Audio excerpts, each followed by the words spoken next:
Lichess and Twitch from Europe. In Budapest, Hungary, international master for now. William Paschall.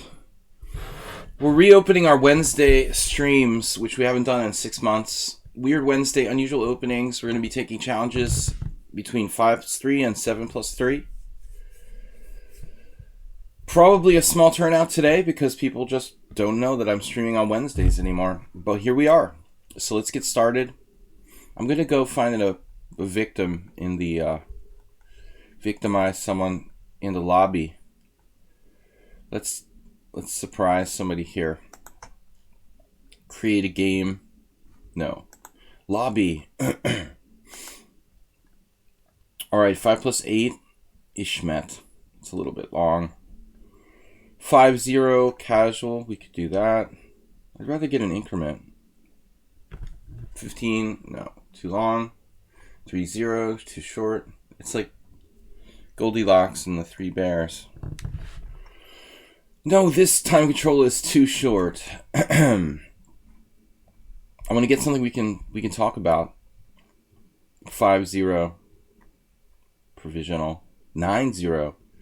That's an interesting Chilovek. Chukila O'Neal. Alright, dude, whatever. Let's just play this guy 5-0 that he's playing already. 16+0 now. 6+0. 7+10. That's a weird time control. Emmy Pop. 1300. Come on. Do I have to put out my own challenge? We could do that.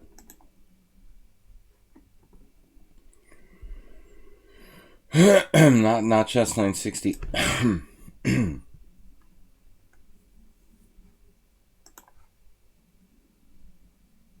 Where's the time control here?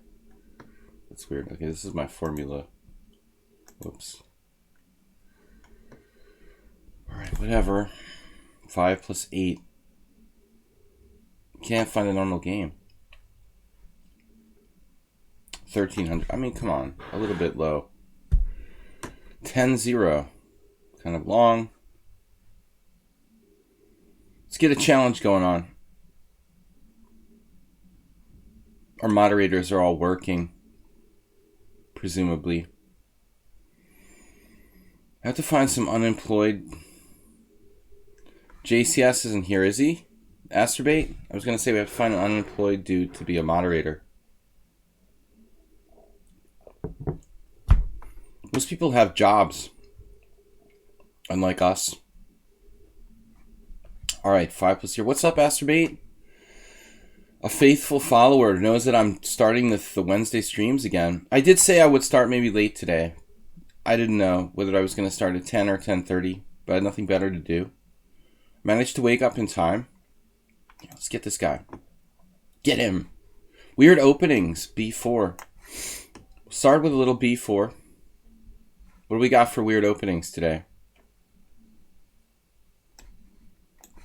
The Polish attack.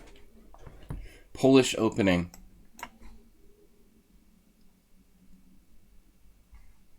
Standard Polish opening, main line. I guess you'd call it the main line. I think A5 is sort of playing on white's side of the board.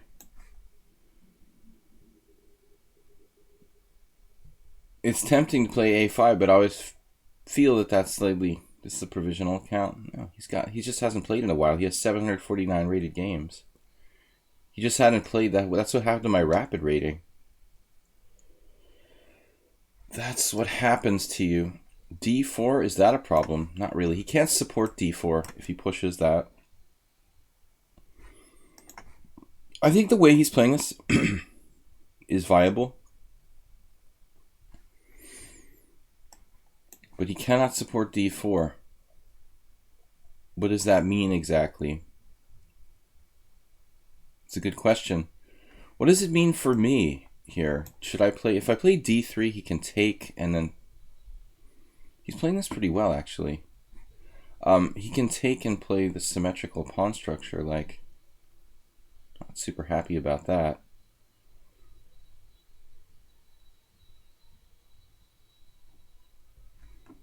The wonderful sounds of roof construction. Gluckman. Who's that? Maybe I should take myself. Maybe, maybe not. At least this creates a little bit of imbalance in the structure. I have the feeling Gluckman didn't just wake up like me. Gluckman's been awake for a while. He's moving faster than yours truly. I'm always slow, but I'm a little bit slower when I first wake up than usual. Ooh, castle's queenside.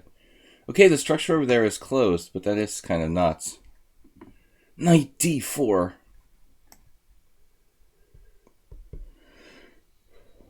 I'm not sure where to put my knight now. I mean, knight c3, knight a4.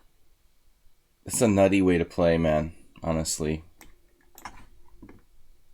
Castle's queenside? That's wildly insane. Fun, though. We'll give him credit for being a fun player. That's something I would do in a tournament game and lose. So now I can do knight to d4. It looks like an interesting move. I think it's sound, actually. The idea of knight c6, sacrificing a pawn. A positional pawn sacrifice. Open up the white squares around somebody's king.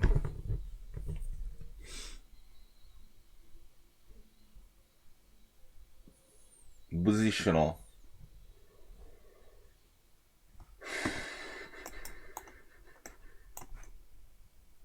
It's 5-0, I have to remember. This is not increment, and I'm used to playing increment, and this guy is playing fast. So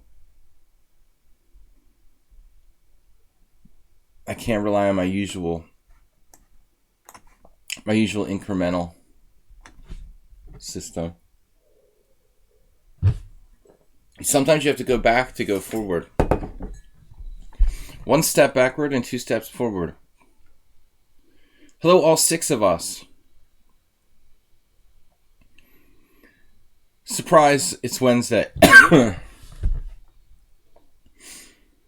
Yeah, no, we're restarting Wednesday streams. Very few people will even know about this. If you didn't watch my stream yesterday, there's no way you'd know I was going to stream today. I don't have any kind of newsletter. And the white squares are all over the place here. It looks awful for black. Chronic disease in the black position.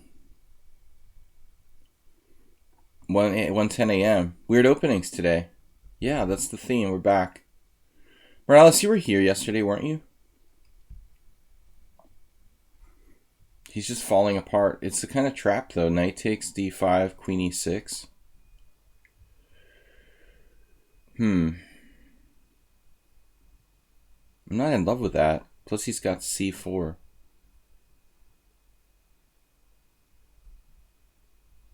Not that easy, and I'm running out of time.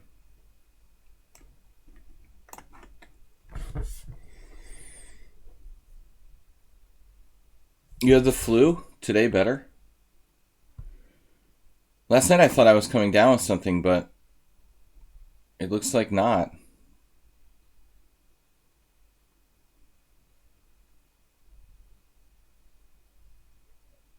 I can take this. I was afraid of the pin, primarily.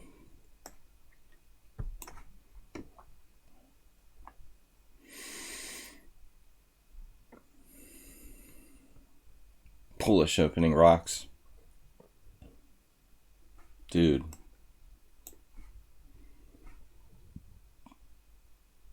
Alright, that came off alright. Mule Skinner and Morales. We have both our Spanish guys here. Our Spain-based players. Simultaneously. 1, 2, 3, 4, 5, 6, 7, 8, 9, 10, 11. I always get you guys confused. 1, 2, 3, 4, 5, 6, 7, 8, 9. There are only 9 letters in Morales. And why I get you guys confused all the time. Weird openings. My instinct is to play c5 against both of these guys, although Mule Skinner sometimes do better with d5. I'm playing weird openings today. So...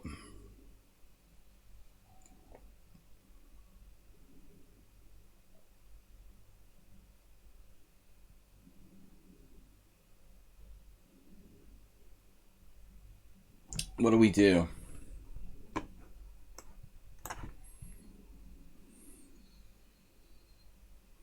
The pawn to opening day. It's a good suggestion. Give it a name. Pawn to opening day. Knight f3. I know there's a very sketchy move here, knight f6. We should try that. This was recommended in some book. Yabadas knows about this. It probably has a name. Highly dubious variation. The critical continuation there in Mule Skinner is e5. He let me get away with something. Right. The f5.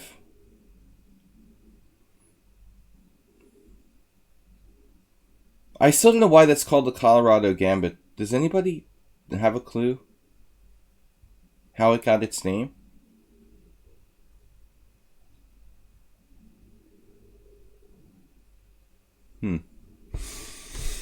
The Mule Skinner just avoiding the discussion here. e5, knight g4. That's supposed to be better for white. I was going to risk it, though. e5, knight g4, d4. And some guy who I can't remember, a pretty strong player like an IM 2400 plus, recommended this as playable in a book. I mean, it's highly dubious for black. I would say I wouldn't play it in a tournament game. Maybe in Blitz or Rapid Chess. Some NM based in Colorado try to make sense of such nonsense. Yeah, I'd like to know who that was. It's not like Brian Wall, is it? Sounds like something he invented his own opening. Brain Wall. Bishop B, B, B, B. What's this? Oh, it's like a pawn sack. This is... reminded me of yesterday's game.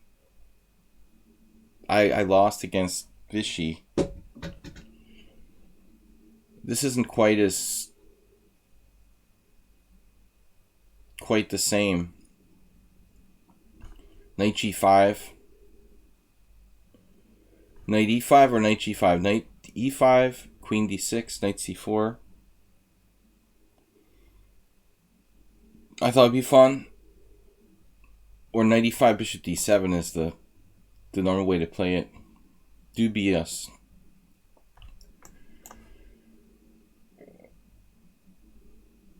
Psychologist. Spell it phonetically. Now knight g5.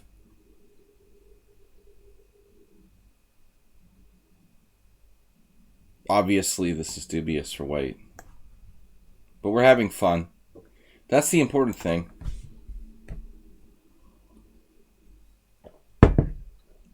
He's the one that ends up playing the weird opening. I'm just playing correctly. Yeah, he got carried away. Sound. I mean, it wouldn't be that bad, but he lost time doing this pawn sack, you know. The loss of time here for white is significant, I would say. Very significant. e5, probably too much.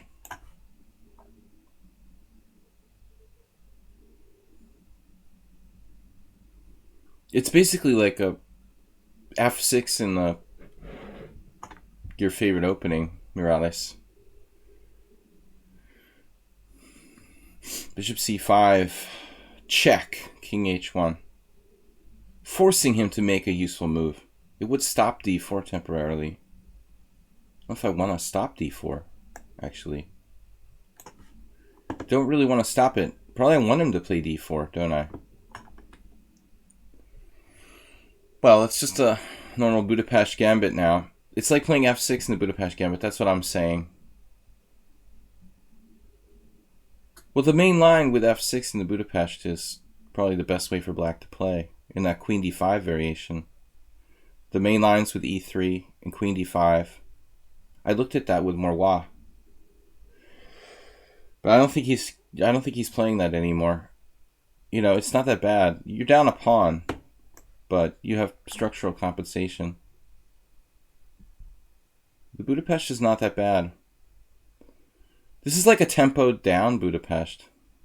I mean, he's white and he's a tempo down.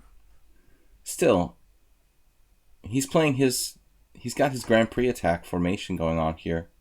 It's funny. And now this is massive. So what am I going to do? I have to do this? It's like yesterday's game with Holmes. Can I play knight b4? He doesn't have the white squared bishop that was checkmating me in the game. If anybody saw my stream from yesterday, my last game, I'm basically almost getting checkmated with the same formation of pieces here. Except there was a white squared bishop, which was the kicker, you know, like on c2. I mean, without a white squared bishop attacking h7, this isn't that scary for black. Sletcher knight. What is a Selector knight? I didn't know there was such a thing. The biggest worms.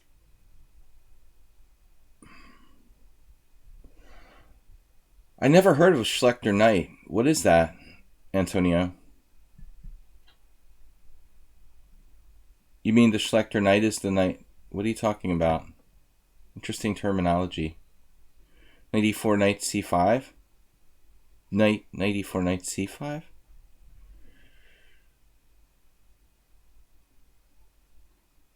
mean, is that something for white or for black? Weird.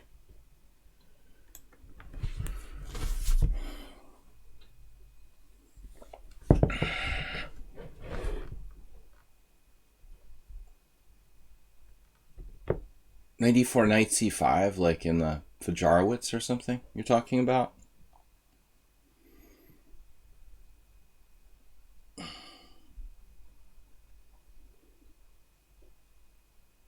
Been reading too many books on the Budapest Gambit. Too much theoretical knowledge. He even has names for the pieces. The Schlechter knight. Did Schlechter play the Budapest Gambit? Possible.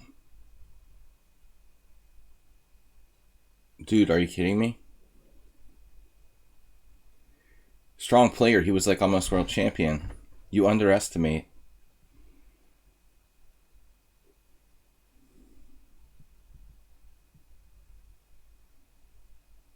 He should have been the world champion, probably.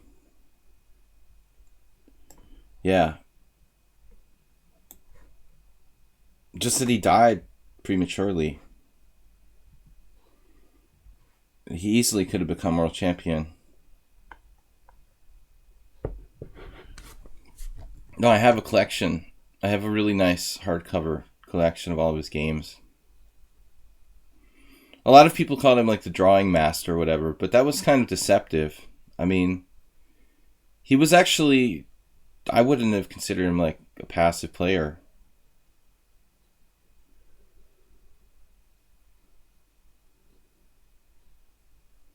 He is solid in some respects, so he had a reputation for draws, but it's kind of like Petrosian. I mean, insanely strong player who just didn't really like losing. Don't worry about it, Antonio. It doesn't sound serious. This is annoying. That's annoying, dude.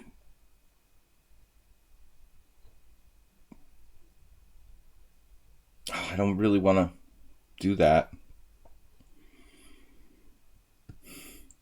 I don't really want to sacrifice my a7 pawn.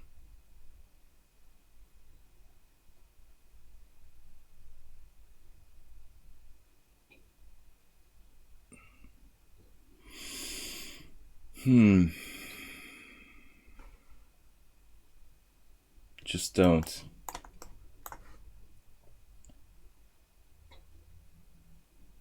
Damn.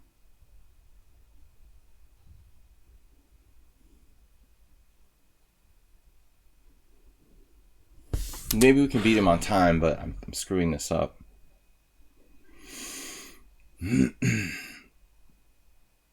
I thought you should take the pawn there.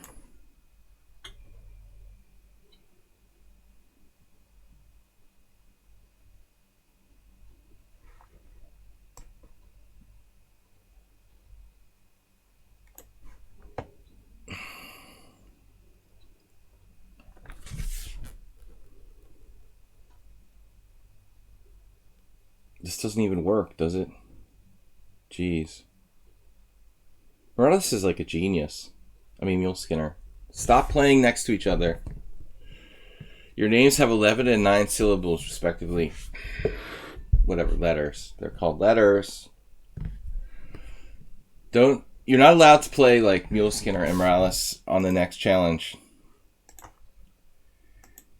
Alright? Because I get confused. Damn, dude, this is just bogus for black.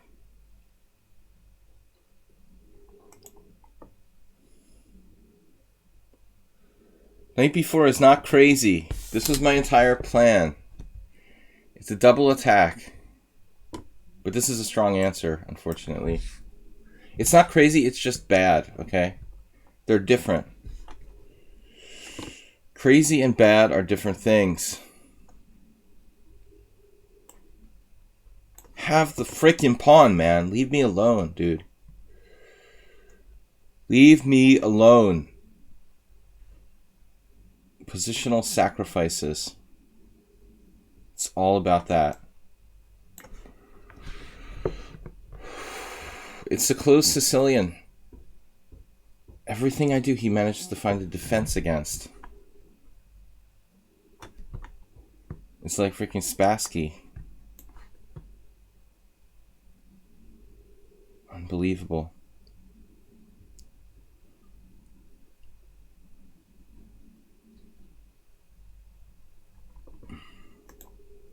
Destroyer? The weak guy. You can never judge people like 1700 as weak because sometimes they play like they're 2500. The ratings here seem completely almost irrelevant.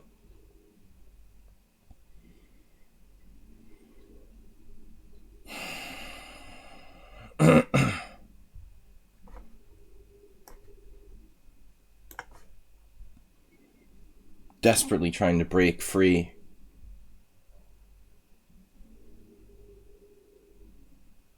Oh, you're Destroyer. Ha. That's why. I'm taking the subscriber challenges first, I guess. So I'll play Morales and Mr. Slowhand. And then we'll play the other guys in order. Alphabetical order. Dropped a piece. Finally. The time pressure got to him.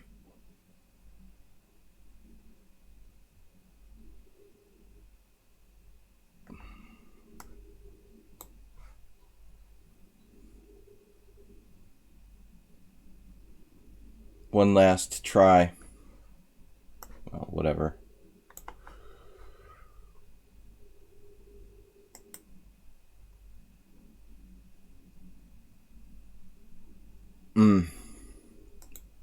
Not a really well played game by me. Morales, Mr. Slowhand, you got out of that with a pretty good position. I'm playing weird openings, so gambits and fun stuff. Taking subscriber challenges first. Anything between 5+3 and 7+3. I put that in the text at the bottom of the screen so people know what to challenge, what time control to challenge. F4, the birds.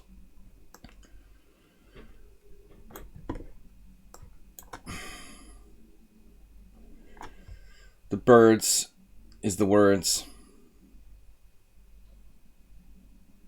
Why not?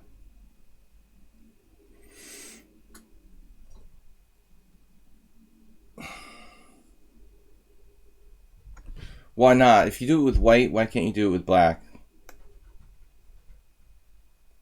The question is, should I play e5? I guess d5. Reversed Korchnoi Gambit.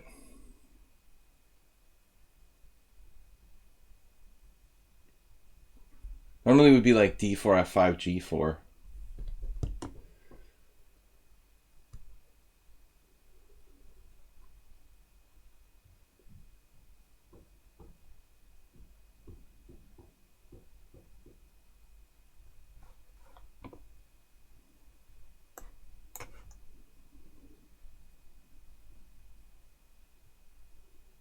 Principled chess.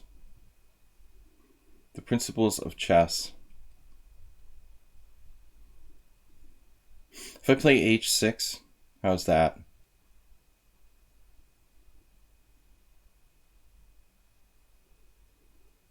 Maybe not necessary yet.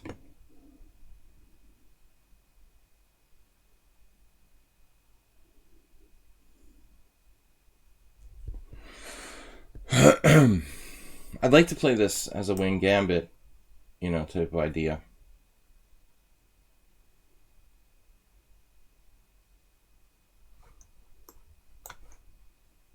I just didn't want him to have g6, giving the pawn back in a favorable way.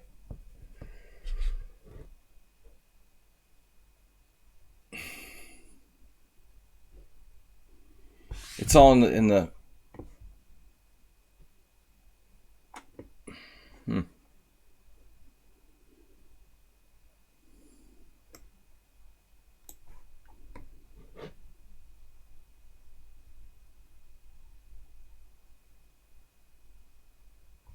all in the, what am I trying to say?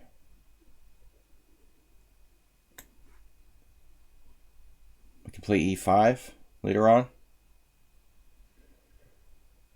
All in the name of fun is more or less what I'm trying to say.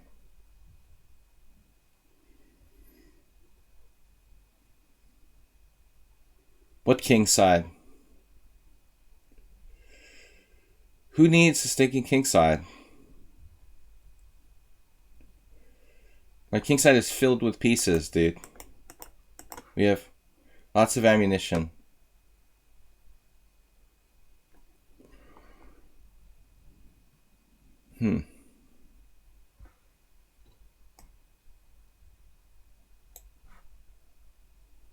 Wasn't going to castle kingside anyway. Basically like Chigorin style position. I'm going to develop in a way where I'm going to castle. If I'm going to castle, I'm probably going to castle queenside.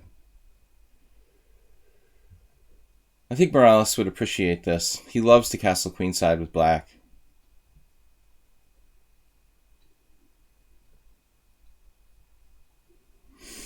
All right, what's the big deal?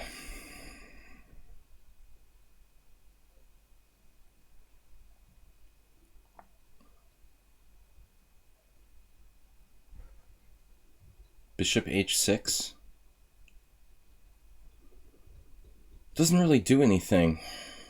That's my problem with that move. Does it? Maybe it does something.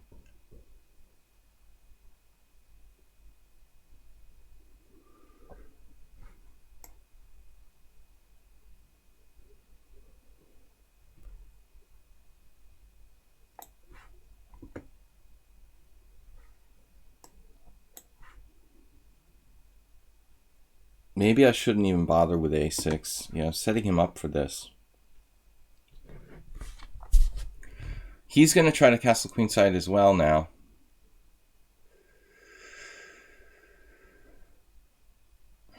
Okay.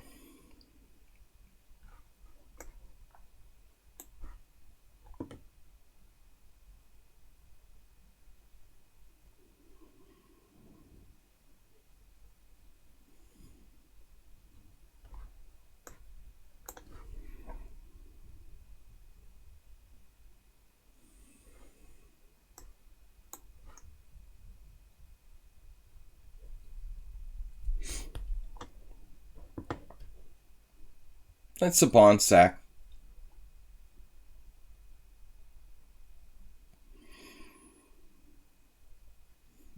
This is kind of passive to retrieve my knight back to b4 to c6, but I'm not sure what I was supposed to do there.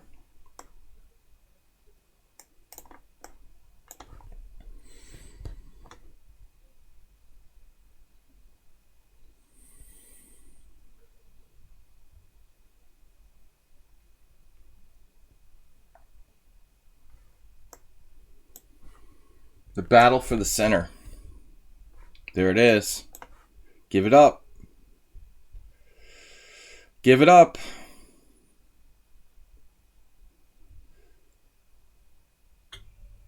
Give me that center.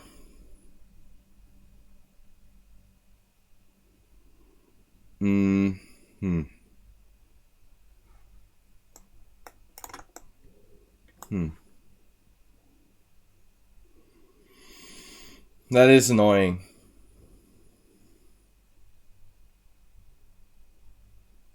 I underestimated bishop g5. I was sure you were coming back to keep pressure on the central pawn. But maybe this is better. Untouched beauty of the king side. Oh my god.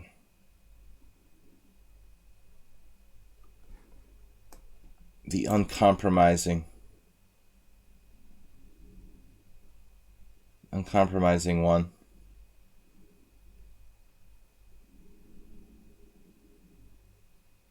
It's still untouched.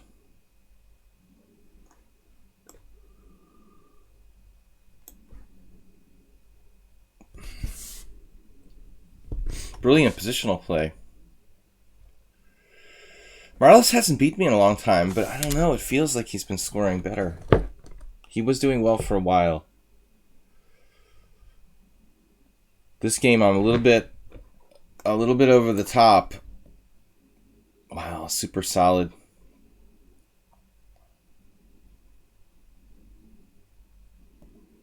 This is not convincing. Man, I hate that bishop on g5. That's really annoying, dude.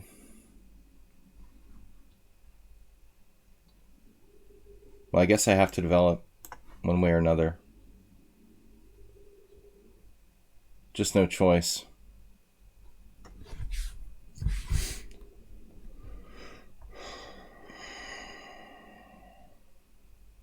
Not great.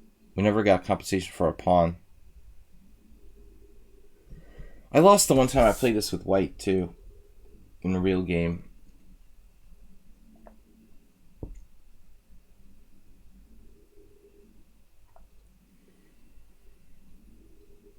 Not looking real good. I mean, white has his two connected passed pawns on the king side that should really be strategically winning. I just don't have any kind of attack or anything. Majority on the king side, queen side, whatever it is. It's a long way from doing anything. I'm a long way from doing anything with this 5-pawn majority. Play like b5, king b7, c5, c4, king a7. What's that about? Bishop h4. Seems like kind of a weird move. I think he's losing it. I don't know about this either. Blocking my own c-pawn.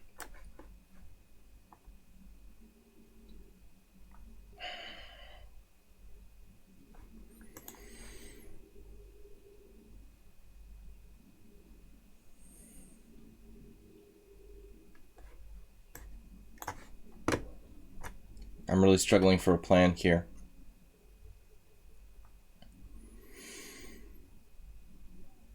It would have been better to not block this pawn from moving, but then again, I have to keep the e5 pawn protected. You know, you might even put the bishop on d6, but it's terrible. You know, it would get in the way of my rook, my queen, everything.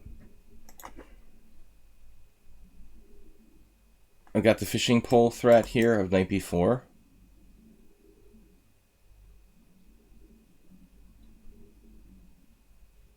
d3. Now he's going to like force me to play that move.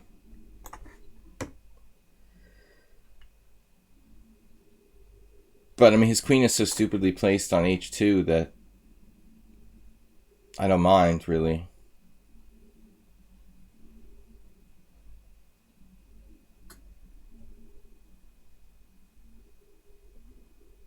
I really don't mind.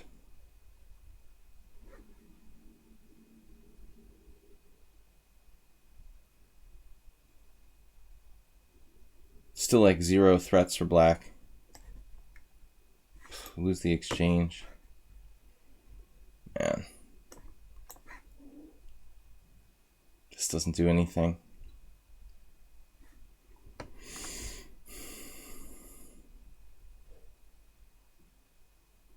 Rook h2, h7, sorry. Rook h7. What? I just dropped that? Oh, no. No, please, no. Can't believe you can take that. This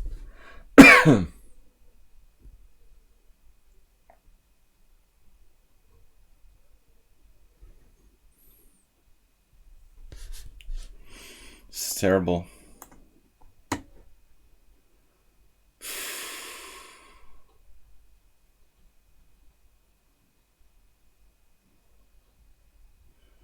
Darth Bomber, I think that most people who watch my stream,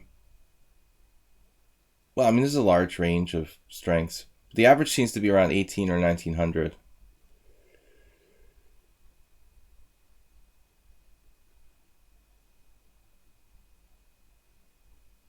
I'm sorry. It's just like Mule Skinner. He just dropped a piece. Must be some sort of holiday in Spain. Christmas is early in Spain. He still got 3 pawns for a piece. That's the problem. That's why they're 1900. They play like masters and then they drop pieces.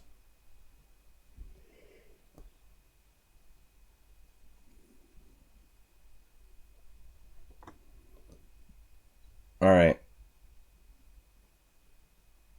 Rook takes e4.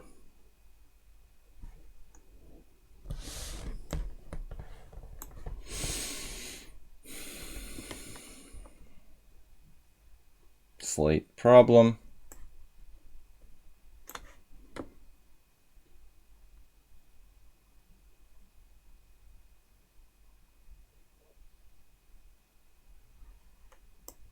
Yeah.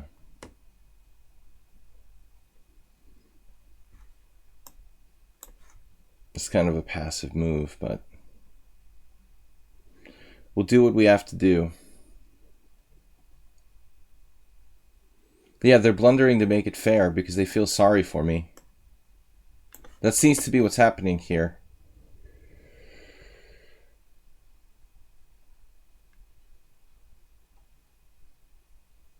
It's starting to rain, which is good because there's roof construction in my house and it's a terribly loud sound. It's going to force them to pack it in.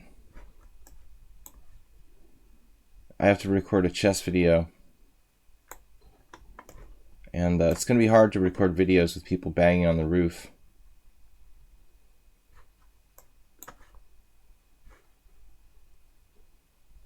So I'm actually happy for rain for once, which is weird.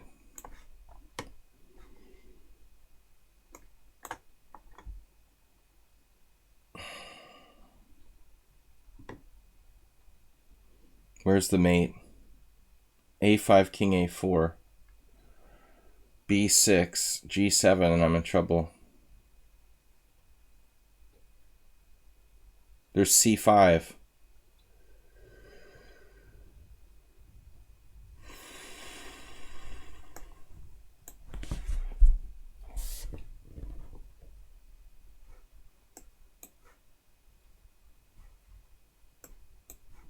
And he's got B6. Oh my god.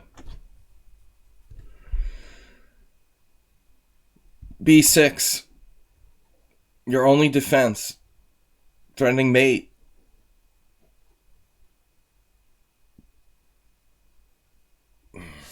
It's hard to record videos or audio while people are banging on the roof. Surprisingly difficult to make chess recordings. I normally wouldn't be happy for like rain, but it might save me because today I have to record an audio lecture. All right. They're like tearing out an entire roof across the courtyard from me. It's pretty freaking loud. Morales, thank you for the generous donation. Guys, speaking of donations, Mr. Slowhand donated 500. Did I miss that earlier, or did I mention it? Donated 500 bits. You did donate 500 bits earlier, no? Mr. Slowhand donated 2,000. Hardvice and Nudell 1,500 this week. Jim 500. Oms 372. WJ Loof, Merle Dixon, and HTFP. Thanks also for your donations of pieces and pawns, as well as subscribing to the stream. All right, Mr. Slowhand is a donator and a subscriber. Guys, we are playing unusual openings today. So I'm trying to mix it up with weird stuff, thus the reversed Korchnoi Gambit. Last game. What are we going to do? What are we going to do? Against E4 with weird openings.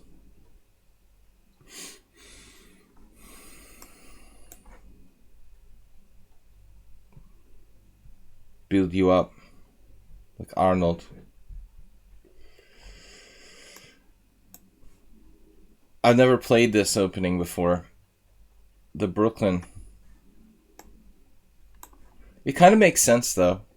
You know, you're just playing a Alyakin's defense. I mean, maybe, does it make sense to play the blockading D5 instead of D6 here? You're just a tempo down. It's called a Brooklyn variation.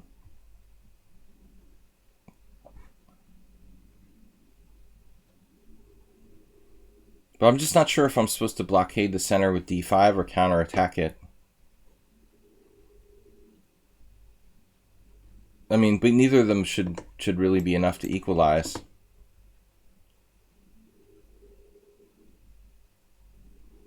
Just giving white a sort of space advantage, head start. But I think that people sort of, number one, Carlsen played this, you know, at least one game. And number two, I think people have seen that chess engines sort of regard knight g8 as, I haven't seen the numbers. It's like not really much worse according to the engine than knight d5. So I think when masters start to see statistics like the chess engine saying that, hey, knight g8 isn't really that much worse than knight d5, people start to think about it rationally. Hey, maybe this is such a bad opening. I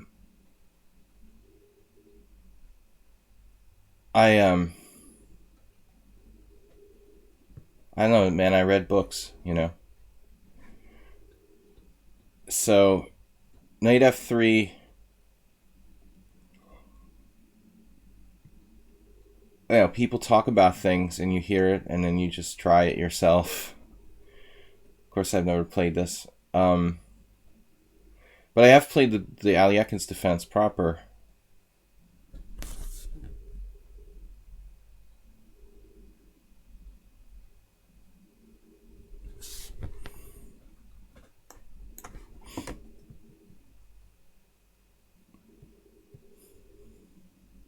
I mean, I guess I can always play d5 depending on what he does. But this looks pretty dubious. h5 might be a bad move too. This is certainly a logical attempt. I mean, how bad is it to do f6?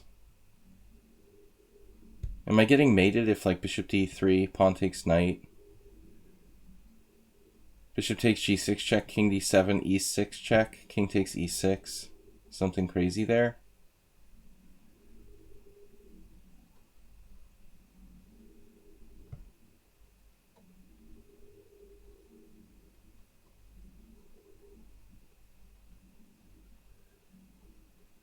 This doesn't look safe, but I also don't really like this knight on g5. I suspect h5 was incorrect.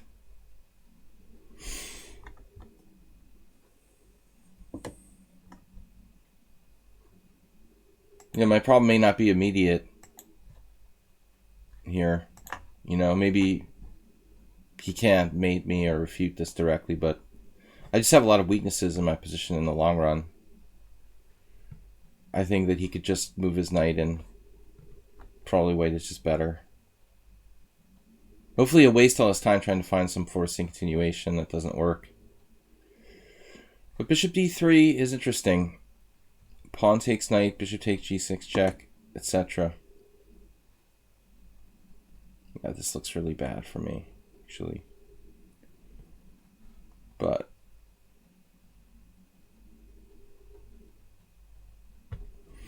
now I should probably play d5 at some point. The knight h4 is coming, though.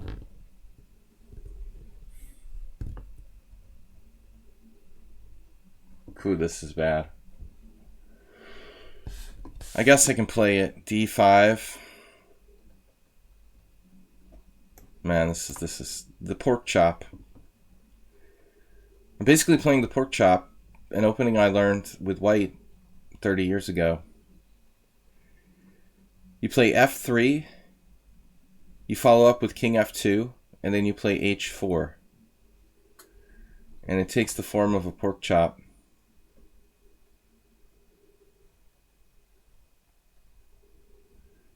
This is pretty ugly.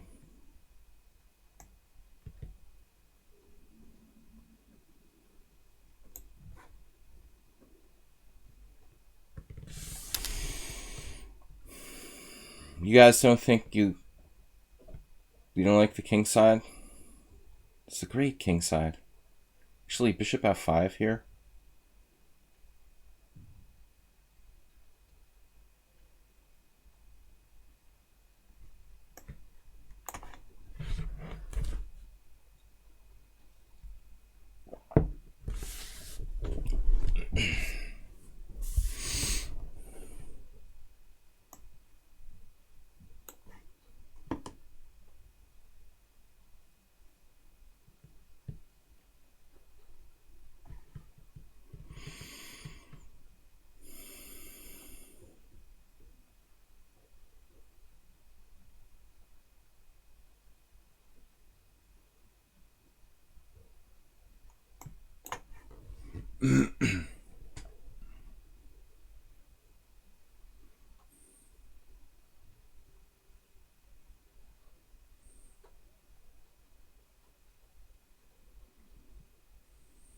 It's more durable than you think.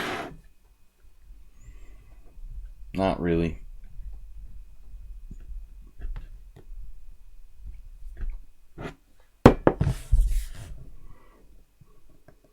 Maybe I take with my king on f6. Queen. With the queen, I guess. It doesn't look good. I thought he should just take on f6 there. I mean, his move is okay too.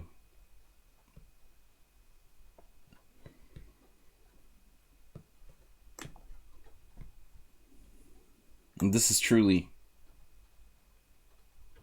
ugly.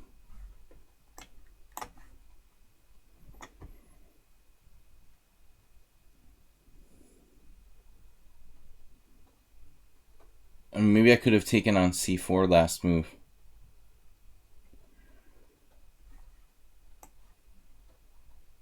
Actually, now d takes c4, bishop takes f5, knight takes f5. Give up the center. It is a pawn.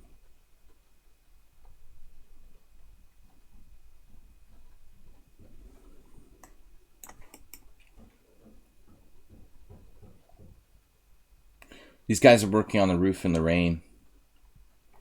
Doesn't seem like a safe idea.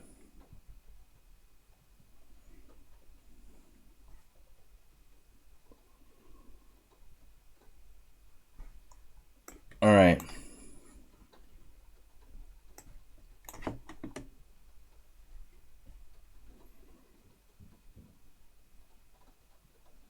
Yeah, I mean, it's not that bad now. The worst is over. I mean, he still has a space advantage. It looks like we can survive.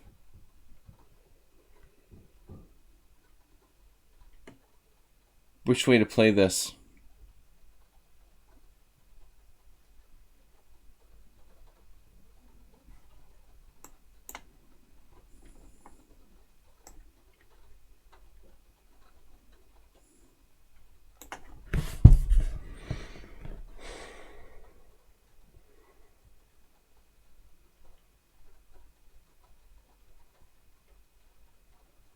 White is still better.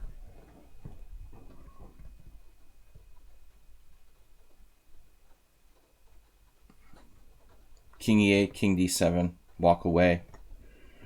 You don't like the king side.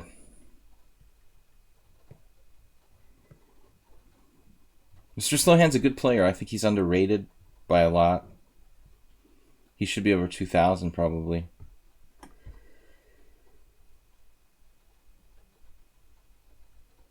But then again, most people in my stream seem to be. This is a very principled move. b4. Even though it feels like he's attacking on the king side, that's where I'm going to have the bigger problem with this break here on b5. I guess I'm staying on the king side. I guess I'm going to be living over here. I was planning on making my way over to the other side, but now he's sacking an exchange.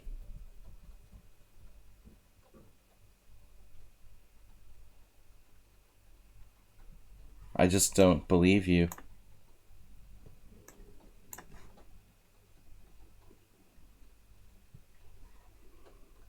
Queen h4 unfortunately allows... I have to play this before something happens like rook f6.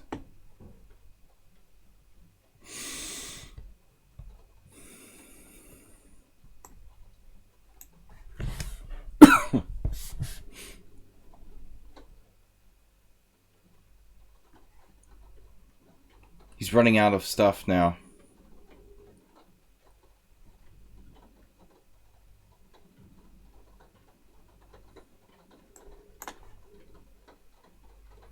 I was thinking maybe pawn takes and try to get your knight to c5, but it's probably too late.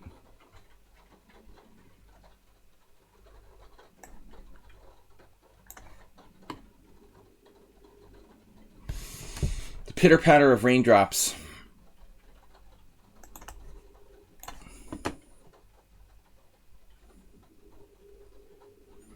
Raining here in Budapest, Hungary.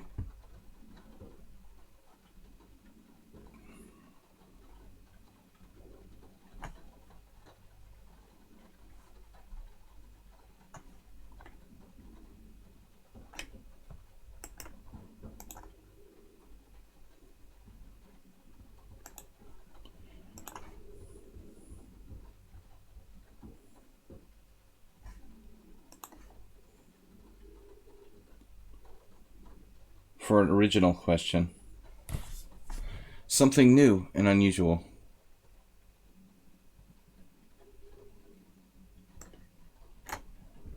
Jeez.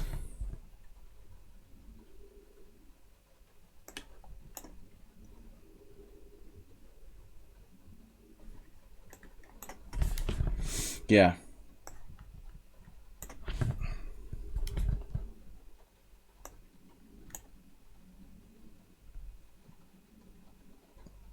Next inane comment.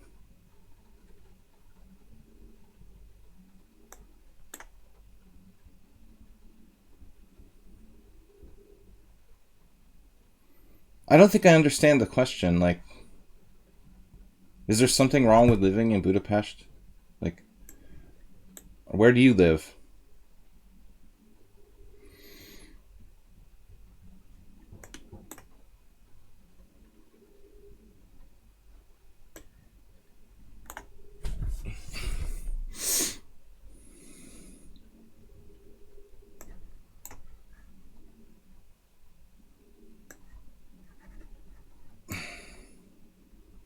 It's almost as bad as the guy who said that white's playing like a 1400.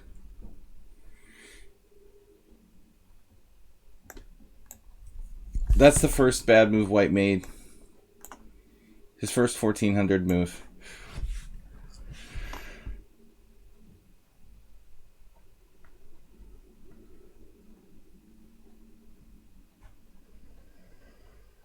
All right.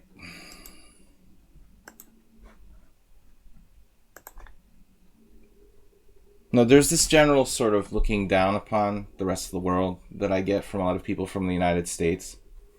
That's why.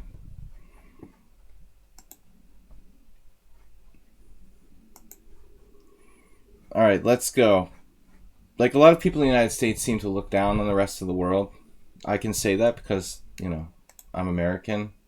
But this is a perception that I've seen very, very much. They think it's strange that you live anywhere else in the world because they think the United States is the be-all and end-all of the whole world.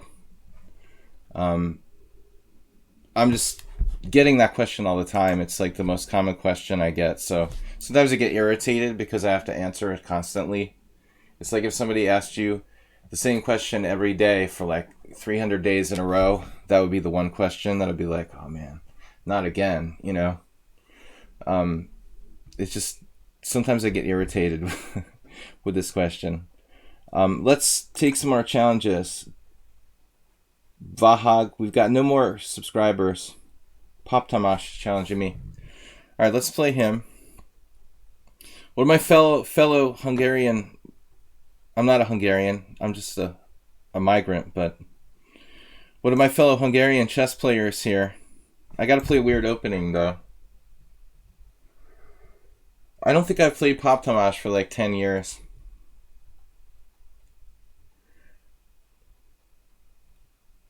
Like, just when the guy said that Mr. Slowhand played like a 1400, I was on the verge of getting crushed, outplayed, and mated. That was funny. No, I mean chess related reasons why I moved to Hungary. Very good chess country. All right, let's see. What are we gonna play? Saragossa opening. Something weird. I'm sorry he didn't play e5 because we have a friend who was looking at g4, like c3, e5, g4. Kind of a funny opening. So I don't want to just transpose to a London. I mean, what am I supposed to do here?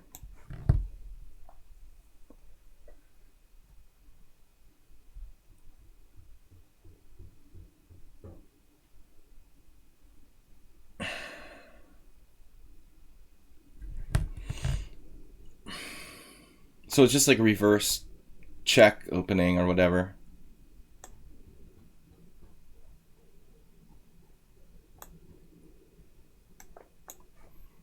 Pretty passive for white.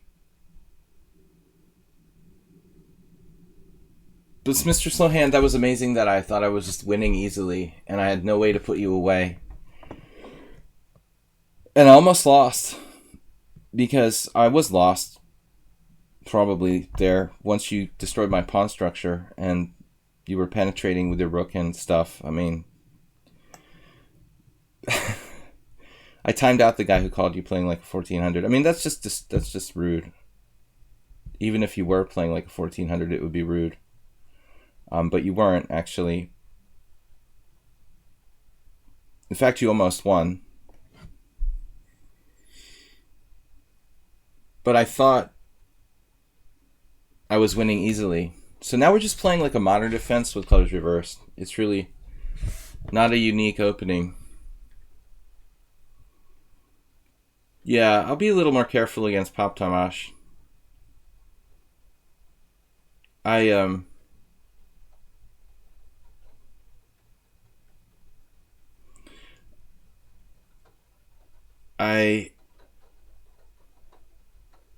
would have hoped to have gotten a more unique opening. But after c3, I was kind of hoping he would play e5 instead of d5. So this is just like a modern or Pierce defense now. The very solid setup for black with c6, e5, d5. Standard position, more or less. I mean, white is black and black is white. I have an extra move, but it doesn't really do me a lot of good.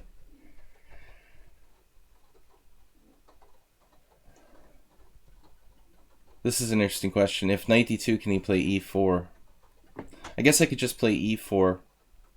Pawn takes pawn, pawn takes pawn, knight takes pawn. Knight takes e5, knight takes f2. Not like I know what I'm doing here opening wise. I'm just making this up. This is not really that useful. c3. I would probably rather be black here. Objectively. I guess it's relatively equal. If knight d2 e4 concerns me. What's the time control? 5 plus 3. Yeah, this is not great. I'm sorry for the boring opening.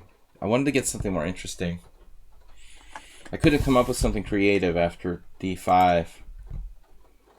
I should try to find something more creative here on move 2. But what though? I mean, like e4. f4, maybe I should have played some kind of weird birds opening. I could play f4. c3 and f4 isn't so bad. Now here he has some interesting moves. Bishop f5, knight h4, followed by e4 maybe. I really want to play e4 so I can equalize.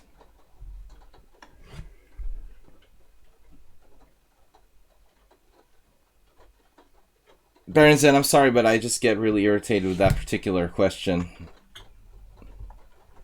It's something about you.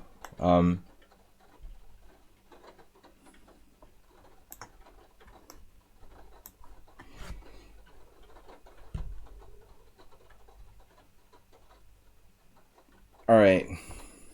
We equalized successfully.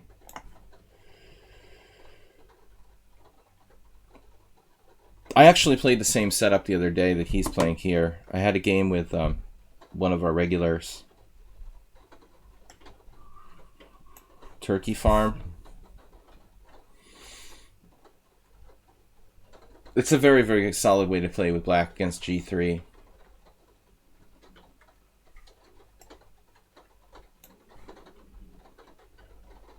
Actually, I mean, this could be a King's Indian, right? Except he hasn't played, you know, it's basically the same thing. If white were to play like Tory attack against the King's Indian. The queen isn't that great here. Another thing I don't really like about white's position. Typically in the King's Indian, it's not a good square. The queen has no active role in this position. Yeah, but tempo meaningless here. Quaz.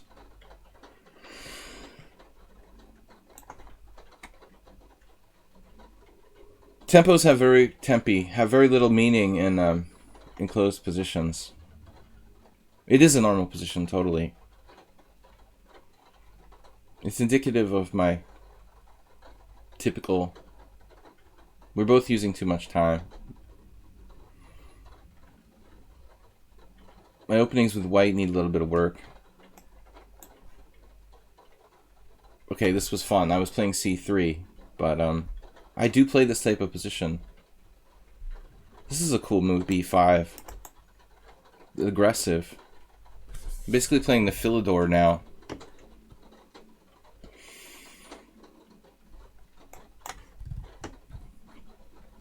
My former teammate, Grandmaster Zoltan Varga, he's always playing like Philidor.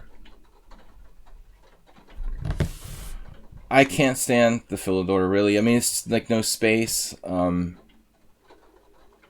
now, I don't know what to do. You know, it feels like black has a little bit more space because of b5. Now black has more options. All I can do is sort of sit here and react to what he's going to do.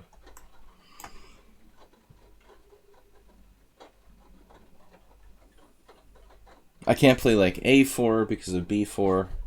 I can't really move any of my pawns on the queen side without something bad happening. Very difficult for white to come up with a constructive plan. Other than sitting and hoping he makes some sort of mistake.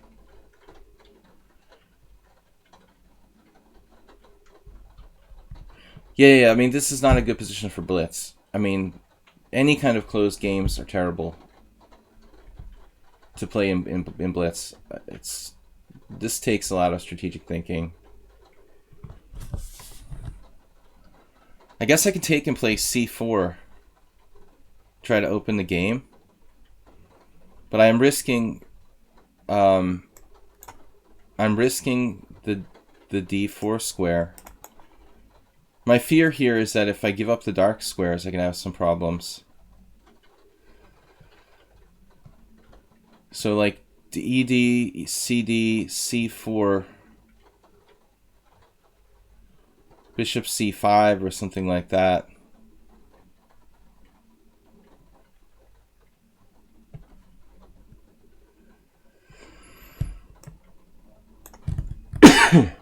This diagonal.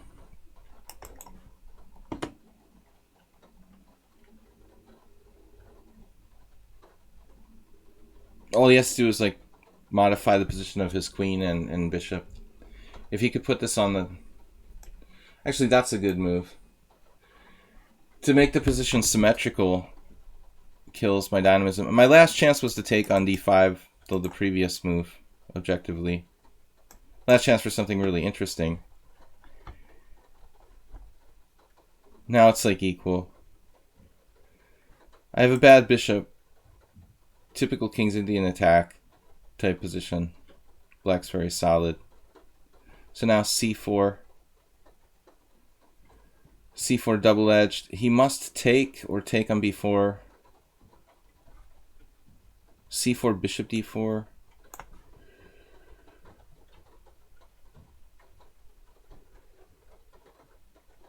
But it's like there's a risk I'm running of ending up in an endgame where it's like that bad piece against the knight. Now it could get interesting with pawn takes there. He's got resources. Also, yeah, he can't allow c5 here. I mean, he has to take, I think. Has to take on c4. He could be slightly worse if he doesn't find a good move here. Because of the c file. So it's interesting. Knight a5. Wow. Is that possible?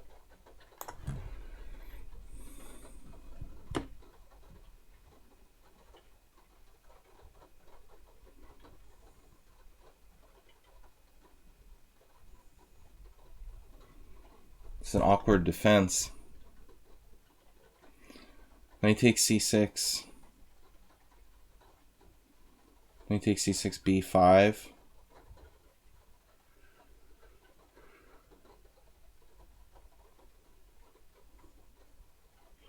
Knight c6, knight c6, b5, bishop b2, queen b2, rook b8, queen e2, knight d4, rook c7, draw.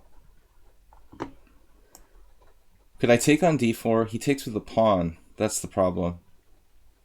I don't want to give him that passed pawn.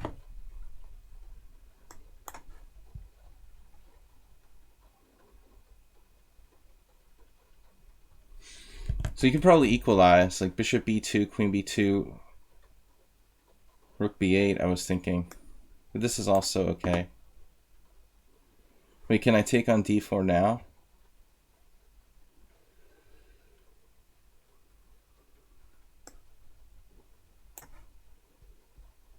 You have e5.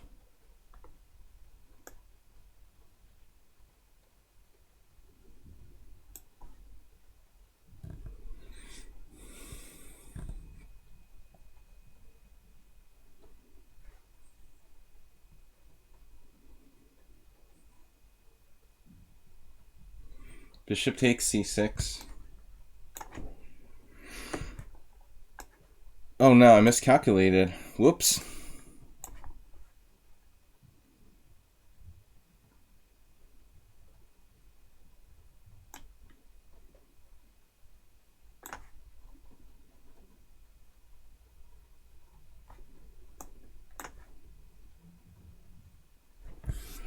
Alright, so tactical endgame, he has rook check, that's not a problem.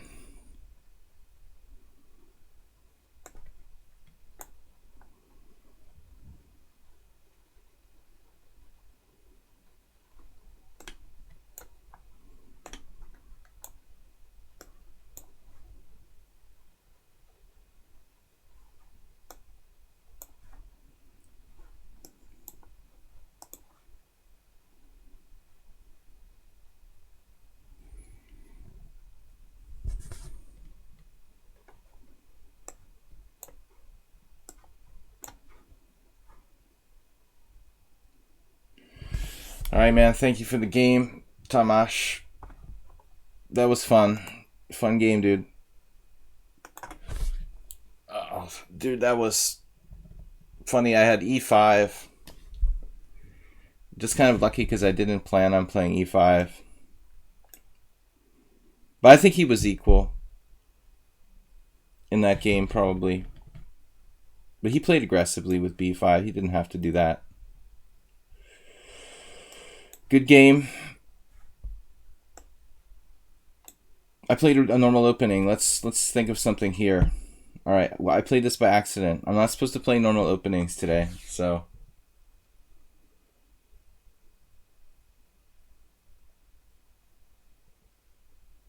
we need to think of something different in this position. Something unusual. Let's try d5. I've seen this like on move 2 or move 3, whatever after whatever move it is, move 4. You can play d5 on move 4. It's kind of similar to that.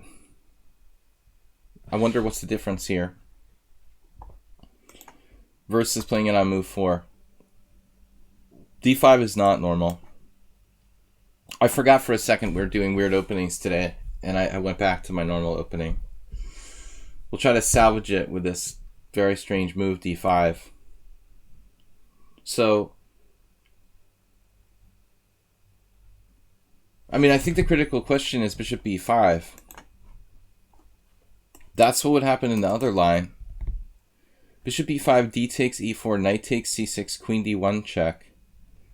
King takes d1, a6. And this doesn't work. Yeah, I mean, that's why it works in other position where the knight c3 not there and knight f6 is not there. Because in this line, white now plays bishop b5, and I can't play d takes e4 because of knight takes c6, queen d1 check, king d1, a6, bishop a4. And then in the position where there's no knights on f6 and no knights on c3, black can play bishop d7, pinning the knight to the bishop on a4 that's unprotected. But in this position, it doesn't work because the knight, or rather the bishop on a4 is protected by the knight on c3. That's the refutation of this. So, I mean, white still might have some advantage here, but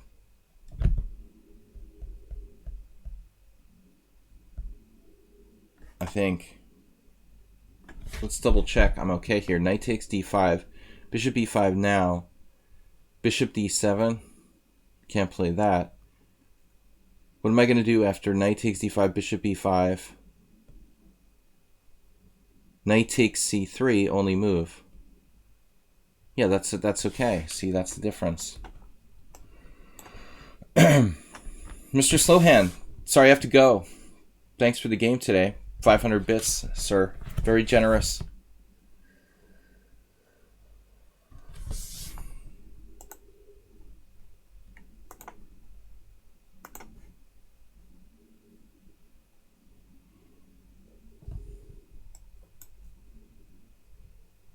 It's rude to moderate.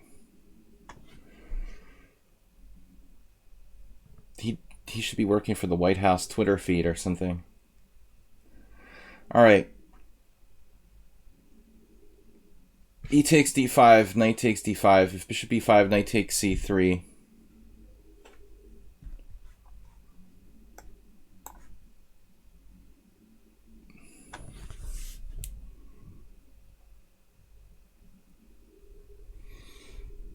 Shouldn't he be in school? No, it's too late. It's midnight. What time is it in Colorado? You guys have like 3 o'clock in the morning? Bishop d2. Very solid by destroyer.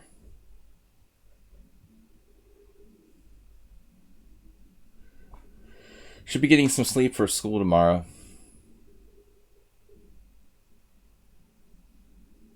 Bishop d2.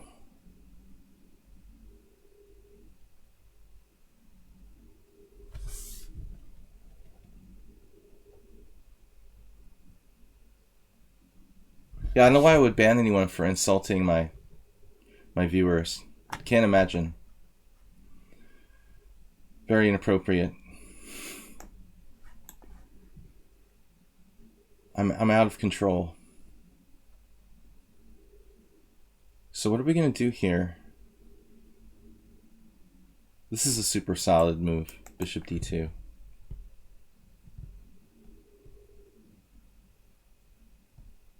I guess just g6. Maybe the idea is to play bishop c3. g6, knight d5, pawn d5. I could actually have problems there. If I play g6, knight d5, pawn d5, bishop c3, f6, bishop b5 check, he just like wins a pawn.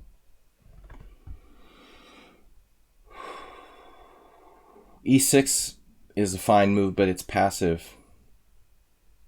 What am I going to do with my bishop on c8 after that? See, this is the dilemma here. How can I play that I don't shut my bishop out of the game for the rest of my life, you know, in this position? It's an issue. Maybe bishop f5.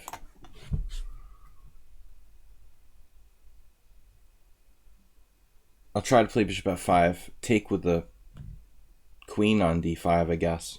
It's ugly, though. But if he plays knight d5, queen d5, I'll be attacking g2. So it's not that easy to... Do I eat goulash? Gulash levesh.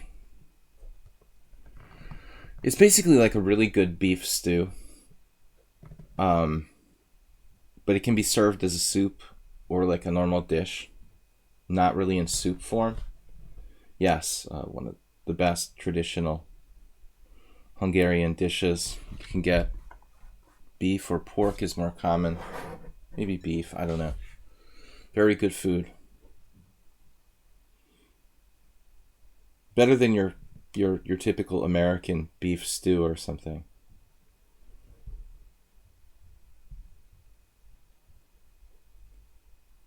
All right. This isn't so much about playing like knight b4 with some sort of cheap attack against c2. My issue is that if I played e6, how is this piece going to play? Maybe later I could play c5 and bishop e7, you know, down the line, but my biggest issue is making sure that I don't have bad pieces. That's something that Fischer was described as putting a lot of emphasis on. He really was very careful not to allow his pieces to be shut out of the game or have really chronically bad pieces.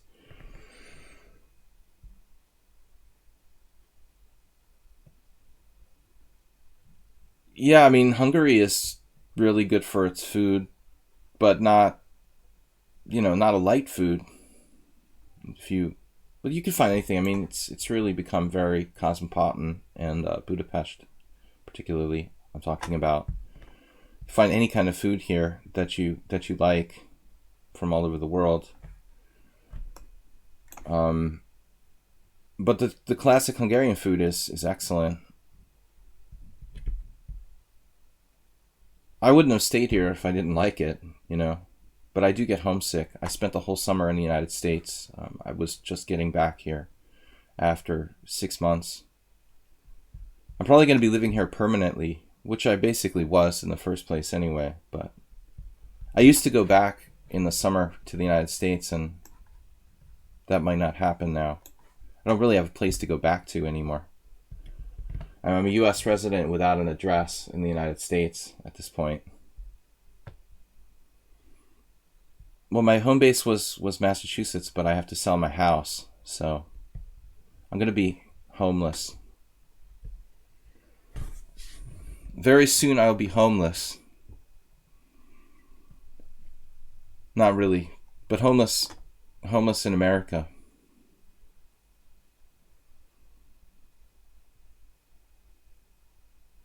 I don't want to be an absentee owner.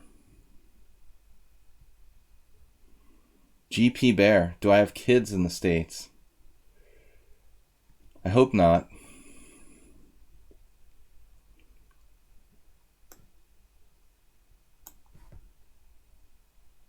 Yeah, my home doesn't rent. It's not a good rental. I need an end user. I have a buyer for my house. Just not been officially sold yet. You have to do some repairs to the house. I've been kind of stressed about it. Been a long process. All right, Destroyer seems pretty good for 1400. He's not 1400, he's 1700. He said he was weak, but he lied. This is a deceptive rating on lichess. People around 17, 1800. I see all kinds of levels. Honestly, there's a huge variance between the players at this rating level on lichess. Some of them play like masters. Some of them just drop pieces. Some of them play, like 1900s. When I get paired with someone around 17, 1800, I really have no idea what I'm in for. I just see all kinds of variation in strength. You're from Minnesota. Oh. I've never actually been to Minnesota. Okay, he just kind of freaked out at time pressure. I had a student from Minnesota once.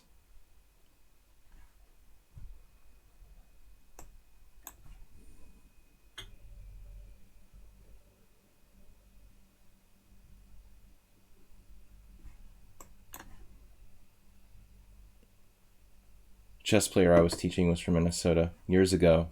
Very long time ago. 15, 20 years ago.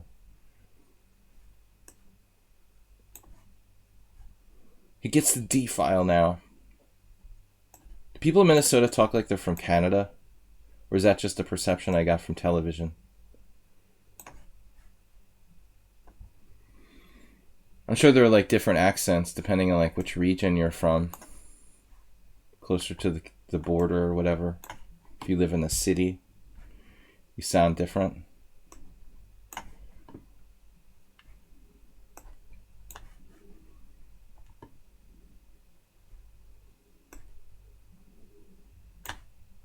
Bishop G3. I have no threats. This is just an optical illusion. You should play Bishop G3 probably. This may not be a bad move, though.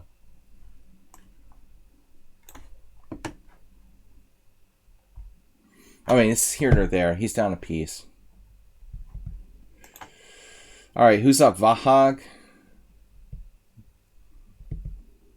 You met a truck driver, sounded Canadian. He was from Minnesota. Yeah, I guess I watched too much TV.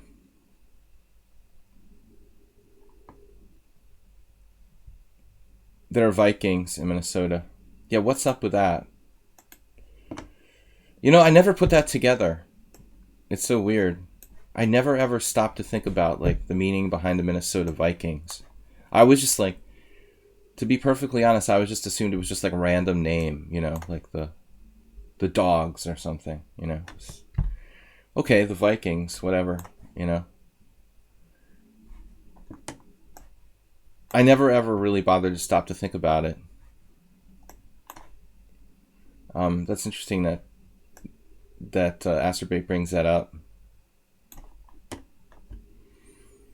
Some things you just take for granted and you never think about. So what is that, like some kind of... Is there anything to that? Some theory that the Vikings went all the way into Minnesota or something? Or is that really just a made-up name? This is a strong move, b6. That's the best setup for black in this position. Basically, at the end of the day, I almost played a bad move now, rook d1. That'd be really bad. I did that once. A lot of people from Scandinavia. I know, yeah, like I played in Kansas. Not like it's that close to Minnesota or something, but there's like a lot of Swedish people in Kansas, you know. Who would have... I mean, this is coming from an East Coast person. I never would have stopped to have really thought about something like that, you know. You don't think about like immigrations that took place in the 1800s in the United States so much. Yeah, I mean, there's still a lot of names. You know, you will see still connections between names of people having a lot of Norwegian or Scandinavian connections. There was this Canadian master named Nut Nevin. I was like, wait, is he really Canadian? Is that like a totally Norwegian name? Something like that? I mean...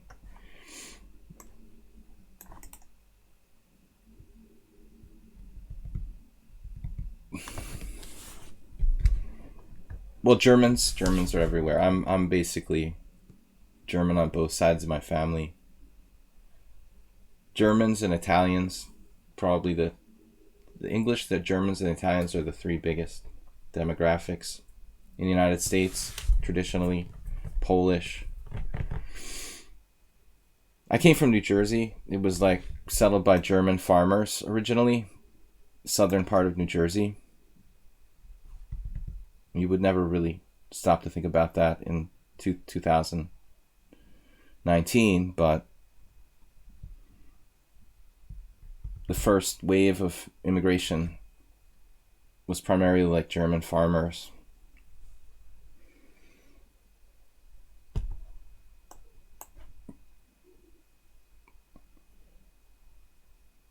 We could get into discussions of genealogy.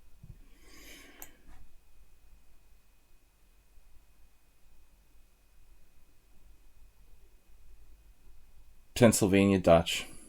We had this discussion a couple months ago. A few of our regulars are from Pennsylvania. Mr. Coffee, our moderator, who can't moderate because he's sleeping now. He lives in central Pennsylvania. We have regular Dutch viewers too. Where's Nils? Probably sleeping. I like that my stream connects Europe and the United States.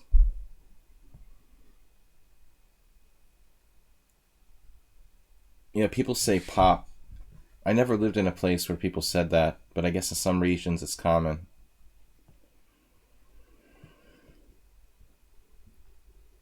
I mean, maybe 100-year-old people said it.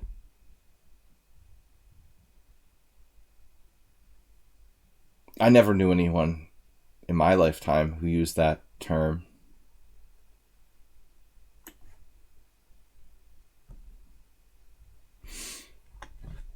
Knight e5 with space. So what black's doing here is very strange. I mean, like knight h7, knight g5.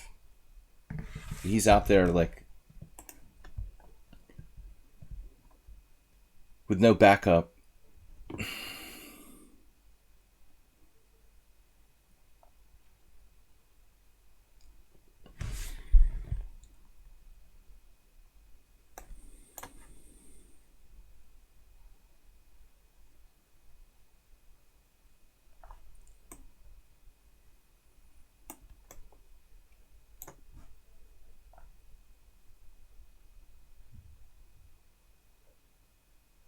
Knight takes g5, bishop g5, f4. Bishop g5? My instinct, Morales, was to try to punish the knight and avoid exchanging pieces. I'm trying to play without thinking too much, but you might be right.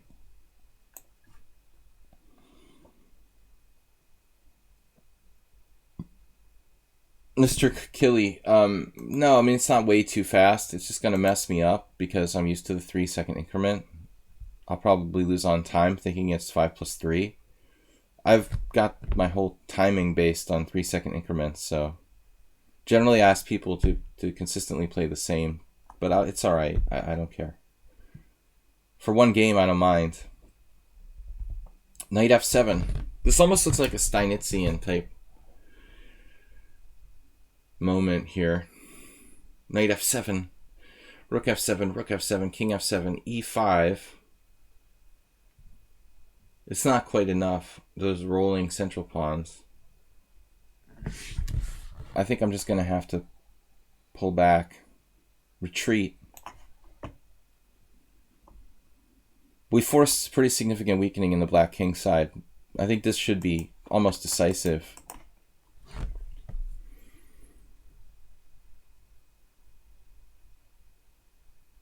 Well, Morales, you know, there's more than one way to skin the proverbial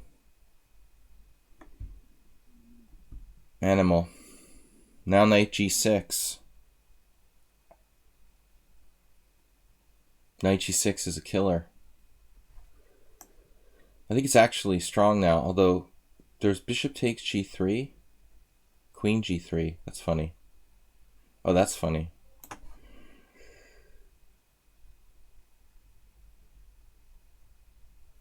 It just flows. Go with the flow. We're going with the flow.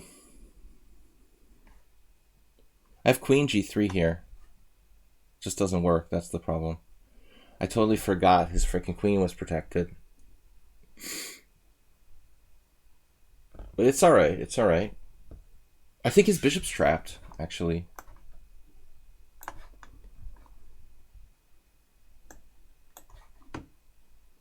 Just by complete luck.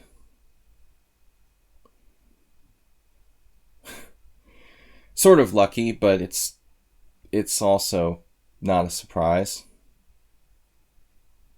I also have g3. g3 is the cleanest way to win. Because if I play e5, he sacks his bishop on e5, and that's kind of a pain.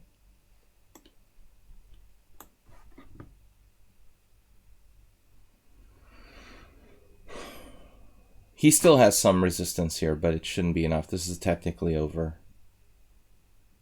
Unless I had another hallucination. I'm just pinning him. Pin it and win it. He's down the exchange for a pawn, and his pawn structure is not great. It's definitely not great for black. I mean, he should probably be losing, though it requires good endgame technique by white.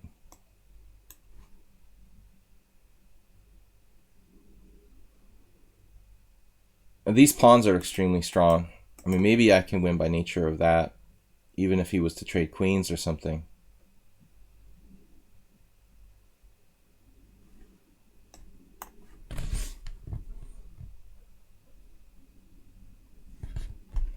Troublemaker, eh?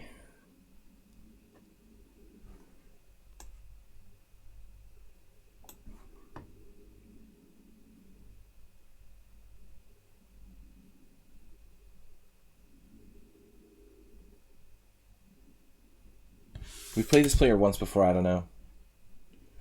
Guys, I forgot to play Weird Opening this game. You gotta remind me. Did somebody remind me? We're forgetting that the theme of the day is. I'm supposed to be playing Unusual Openings, and I mistakenly forgot. I will do that if you guys don't remind me. E5. Oof. Oof.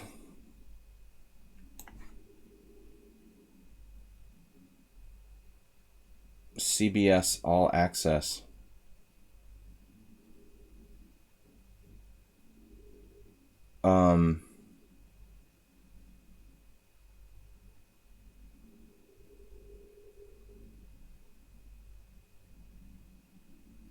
So the annoying queen h4 check is possible. Still not enough to save him, though.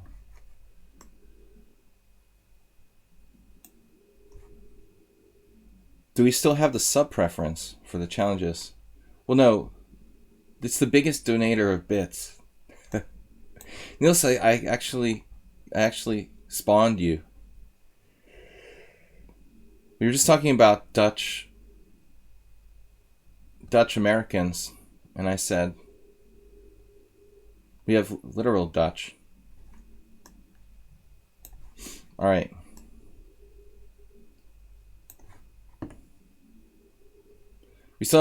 We have subscriber preference. Are you in the list? You should be in the list. Testosterone. I have to remember to play weird openings. I made Nils appear by mentioning the Dutch.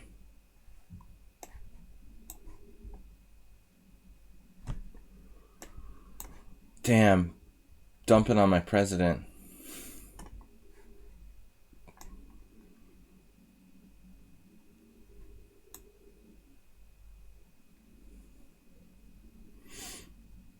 He's the best, dude.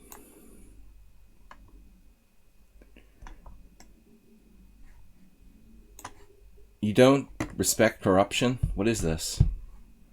What kind of man of the world are you?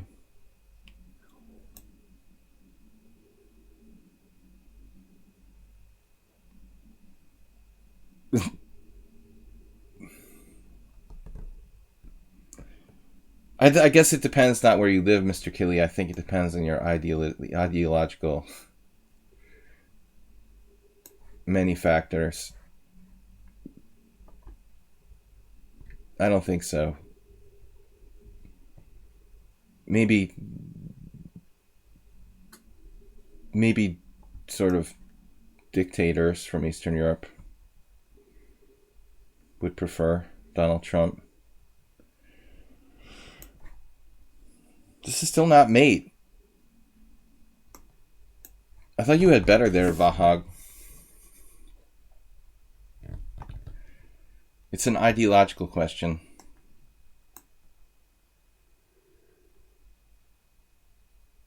If you prefer corruption, then vote for Trump. Chess Hunter, Asmir, Mr. Kichas, Testosterone. I don't know how to pronounce Serbian. I'm sorry.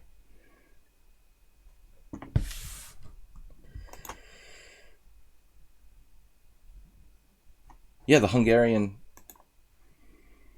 Prime Minister was recently visiting the White House not that long ago. He likes dictators. All right, let's go. Chess Hunter, Asmir. Now we've got Nils and Testosterone who are subscribers first. This is a democratic stream. We respect democracy. If you're a subscriber, you get to play first. We have a system here. We can be bribed, however. Weird opening stream. We respect democracy, but we can be bribed as well. All right, what are we going to play for unusual openings?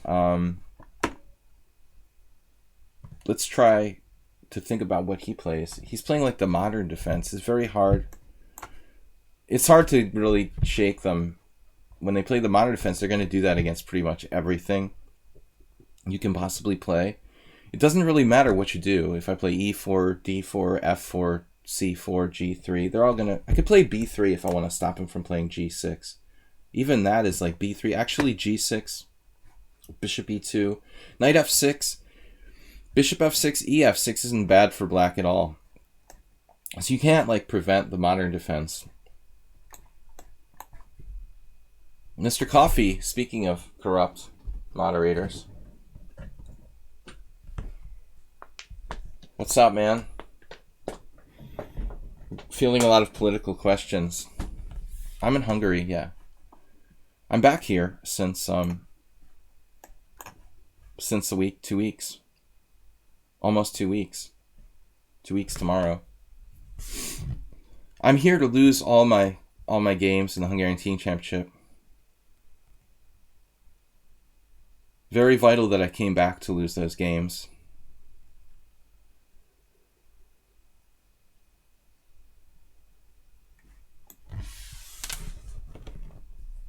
I'm here to lose all my rating points, whatever I have left.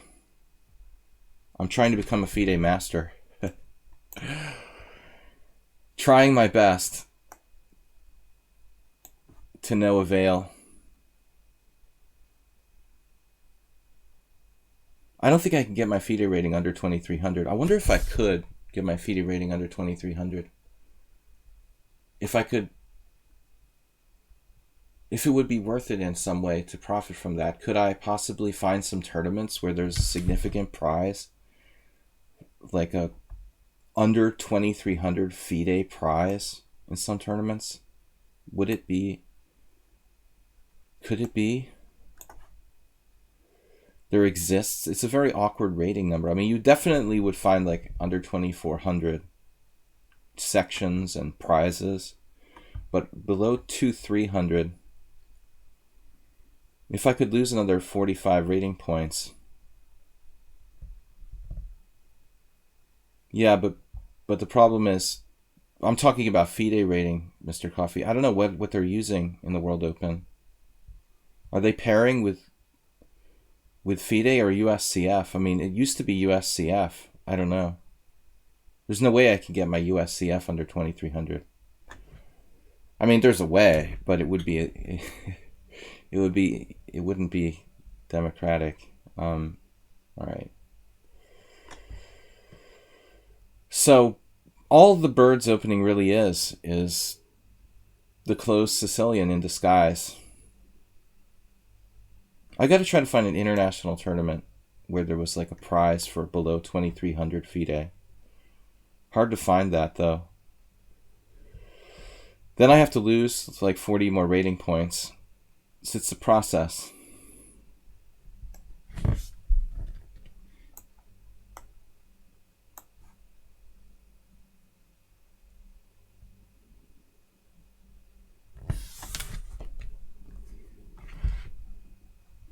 Testosterone. Testosterone plays the King's Indian attack, which isn't really that different from what I'm doing here, like kind of close Sicilian. So he might pretty much like adapt well to what I'm doing. Okay, e4. Is it time for e4 yet? I guess so. It is officially a closed Sicilian now. No in real life sandbagging, or at least don't admit it on a live stream. I would never admit to that. I've never lost a game on purpose. I mean, I've never lost a rated tournament game on purpose. I mean, I've lost casual games on purpose. For various reasons. But not a rated tournament game. Yeah, we got to do this, right? Got to try the pawn sack here.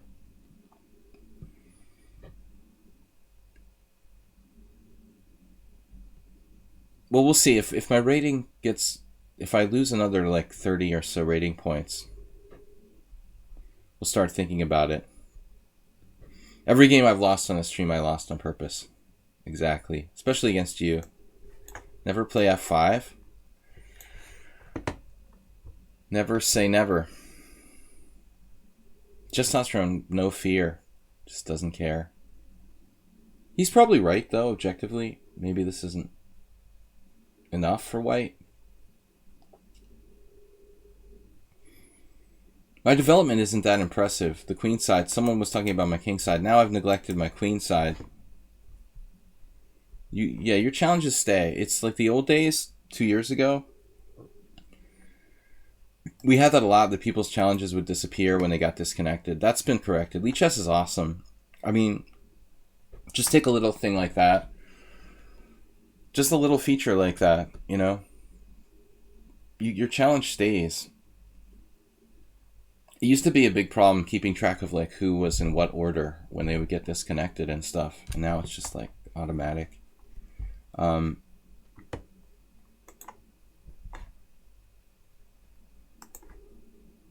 Yeah, this is one possibility.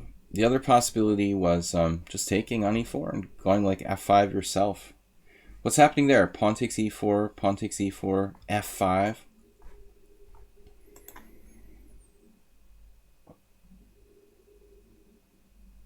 What would Alexander Ivanov do? Alex did a pawn sack. He did this against me basically once. It was a game where I was white in an English playing basically exactly the way Testosterone is. And Alex Ivanov likes to play c6 based closed Sicilian sort of setups. But I have the feeling his knight was on a different square. Maybe it was like knight was on e2 instead of f3. It's a standard closed Sicilian pawn sack, more or less.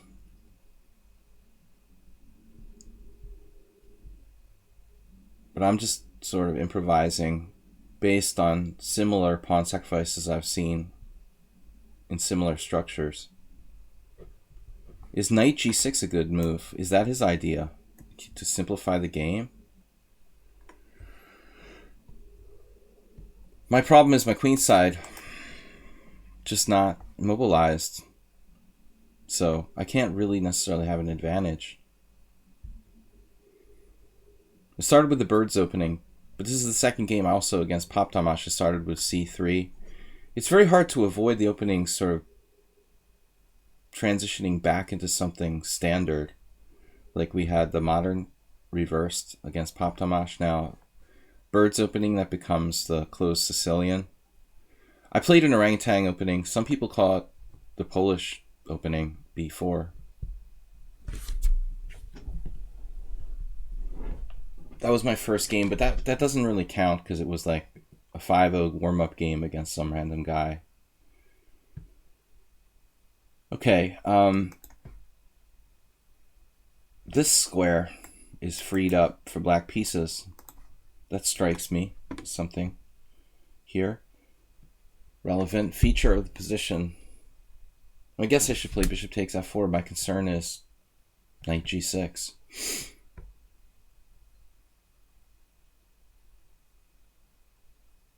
If I have to take on g6, I have nothing. If queen h5, he can play like knight e5.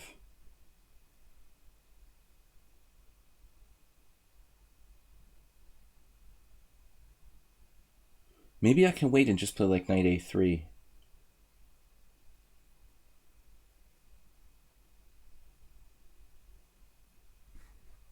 Just for the sake of developing. I don't need to take the pawn right away, right?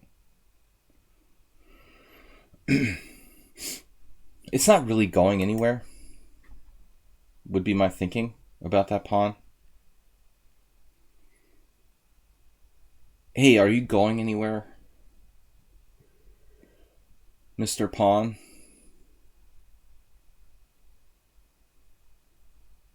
Yeah, well, I thought knight g6 is interesting, and then knight f5, and the game becomes sharper.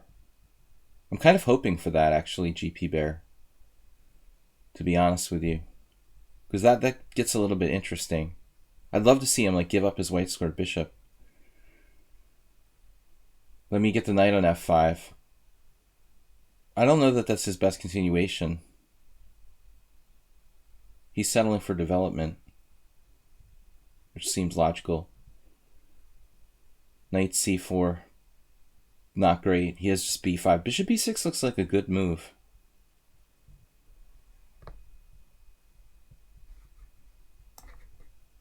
Again, queen h5, knight e5, knight f5. Knight takes d3. I feel like I'm just screwed. Scrooged. Bishop takes f4, knight g6. Then maybe knight f5 anyway. Let's go with that. It's got to be the way to play this. Problem is I'm going to have to give up my dark squared bishop. Knight takes f4. Unclear consequences.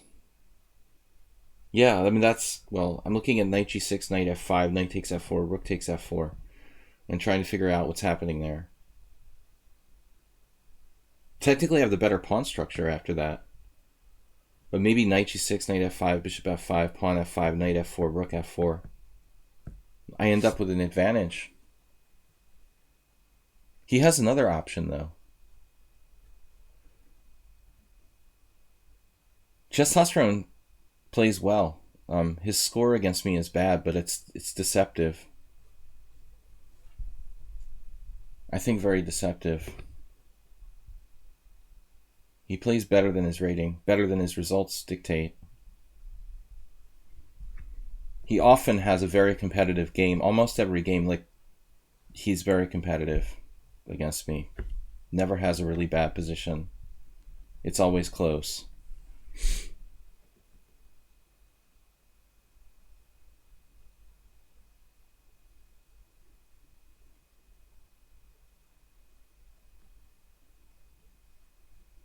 I've been wanting to play queen h5 like forever. I guess there's this deep down desire to get my queen trapped or something. Very dangerous.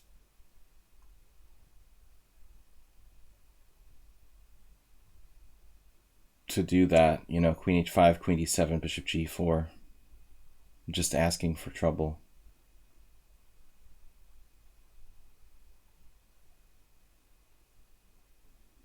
But what about knight b5 now? It's the blunder. Playing without a plan. Does look a little reckless out there, alone, isolated. Damn, I don't know what to do. Damn it. I don't know what to do.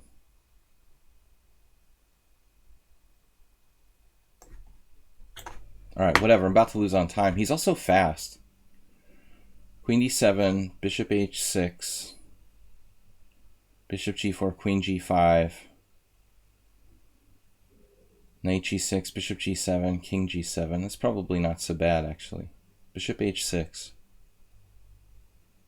would be the idea. He's constantly ahead on the clock.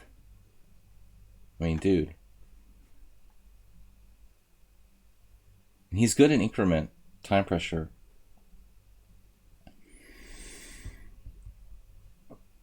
Tomorrow night, guys, I'm doing a subscriber game analysis stream.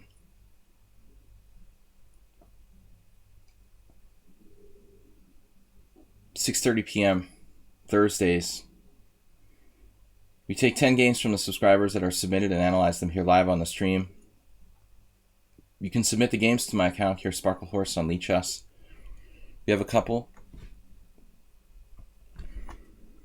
Thanks for supporting the stream, Mr. Slowhand, today.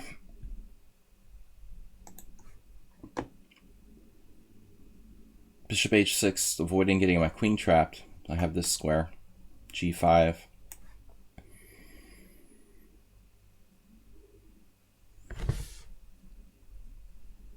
If f6, bishop g7, king g7, he'd be threatening to trap my queen with bishop g4.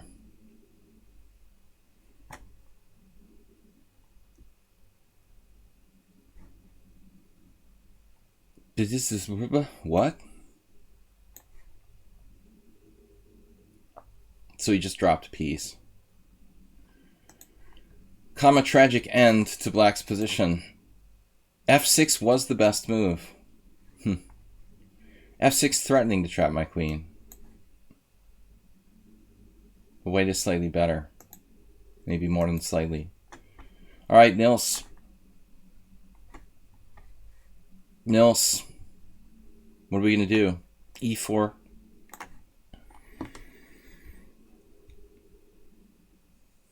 Nils, I'm not going to play the white side of the Rulapez. Plus, we have to play unusual openings. So we'll play the King's Gambit. I don't know what Nils plays. Probably something good. He probably has this well prepared. He's an opening guy. Opening-centric player. I mean, for his rating, he has really good knowledge, I think. The strong point, one of the strong points of his game is his opening knowledge, I will say. Which is not where I'm coming from, for sure. I'm just making it up.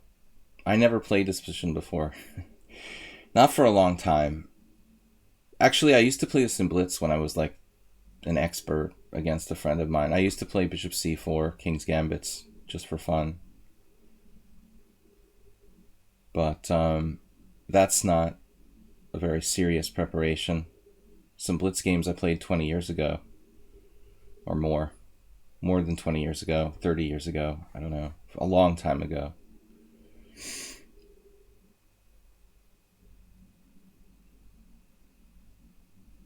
We must develop our pieces, guys.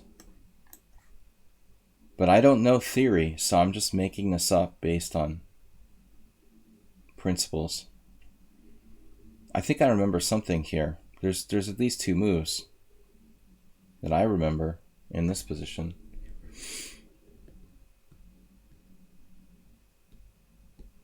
The Halloween Dracula. Knight takes e4. Yeah, c6 is definitely a main line.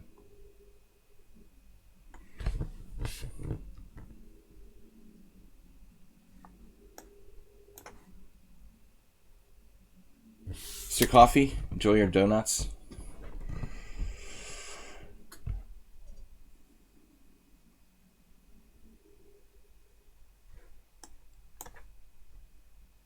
Play like Boris.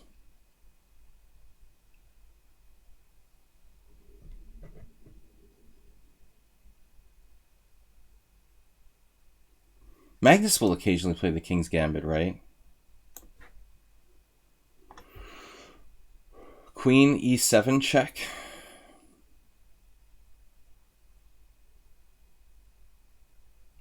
Okay, guys, I'm out of book.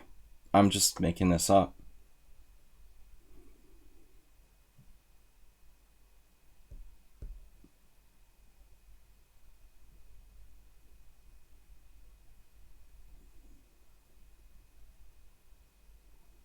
This move surprises me. If knight e4, you could even like castle. Knight e4 castles. Knight takes c5, queen e7 check. It's probably slightly risky to give up your dark square bishop, but no, I mean I need to play d4, right? I would assume. Right. Where's that guy? What's his name? 40% or whatever that we have a lot of games with. I swear to God I had this position before with black.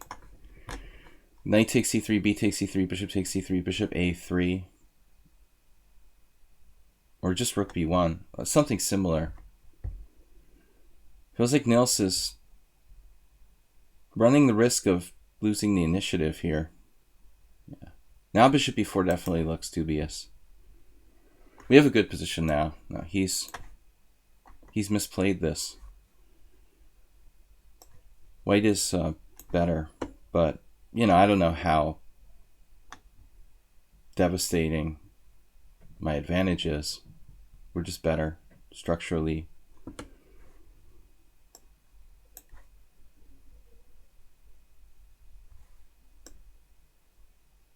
There's nothing too exciting going on. This pawn is a serious liability in the long run.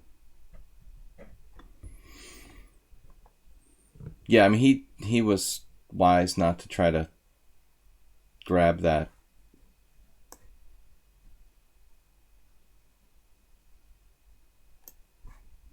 Grab the pawn on c3. I think that would be very dangerous. This looks like something I would do with black, honestly. I have ended up in positions like this in some recent games. when I play black against the King's Gambit. And I'm like, shit. I don't really like this for black. Black has some problems. Queen g5.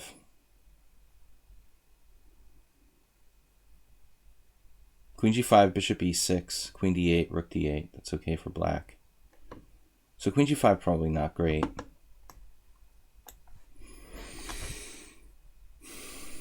I like trading queens, as you know, because people are bad at endgames. Most people, average players, tend to be bad in the endgame. It's an easy way to win against players sub-master level. But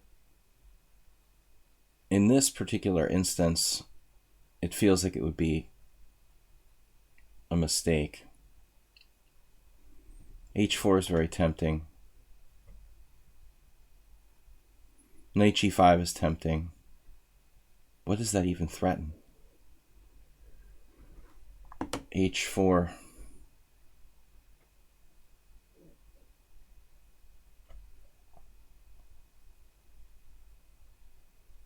Bishop c2.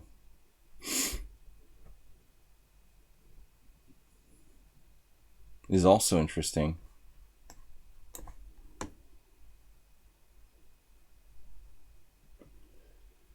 The Lambo. Oh my god, he played h5. Wow. Wow. h5 could be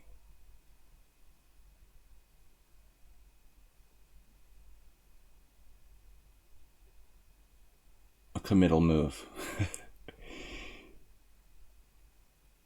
There is a distinct possibility that h5 is a committal move for black.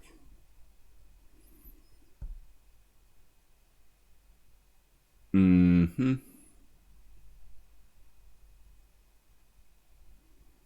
Knight g5.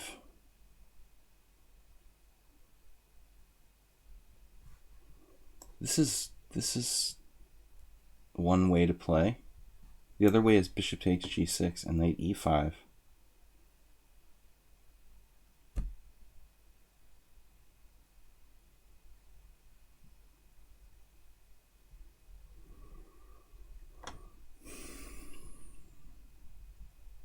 Or just like knight e5 even. Knight e5, knight e5, rook e5. It feels like black is on the verge of holding on there.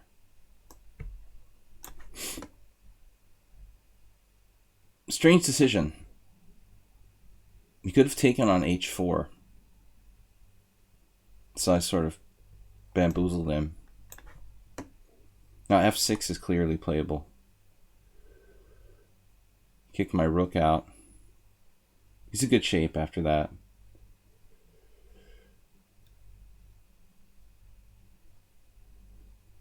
So after knight e5, like, what if you just play queen takes h4?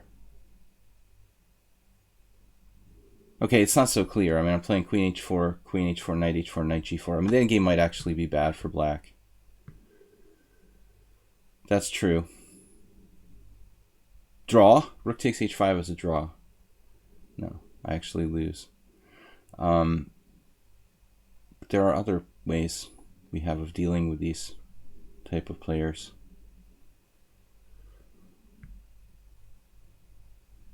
Bishop h7 check doesn't do anything. Rook takes f7 is an interesting move, however.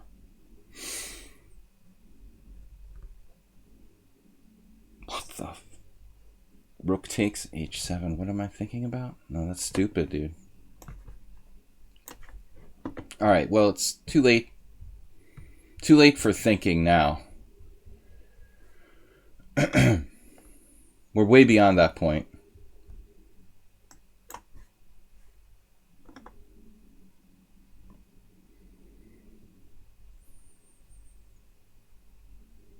Yes.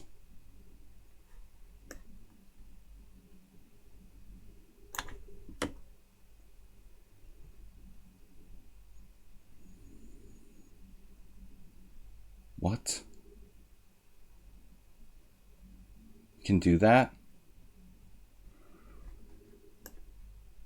Damn it, Snils. You're not my friend anymore. Stop playing so freaking well, man. How could you defend this crap position?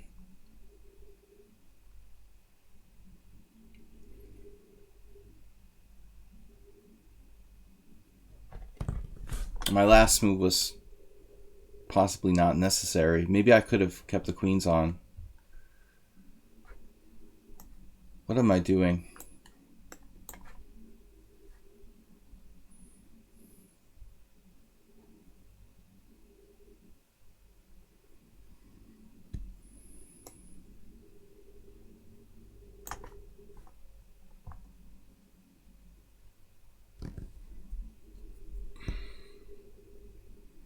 Should have played b4 last move.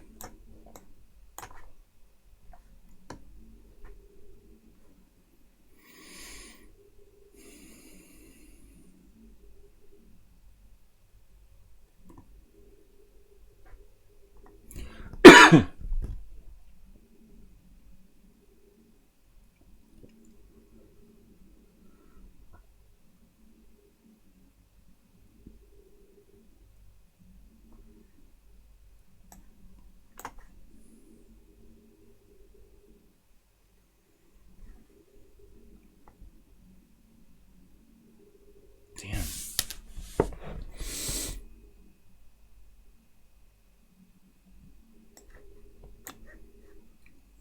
Just melted. Smelting down. I think you had d4 instead of rook c8.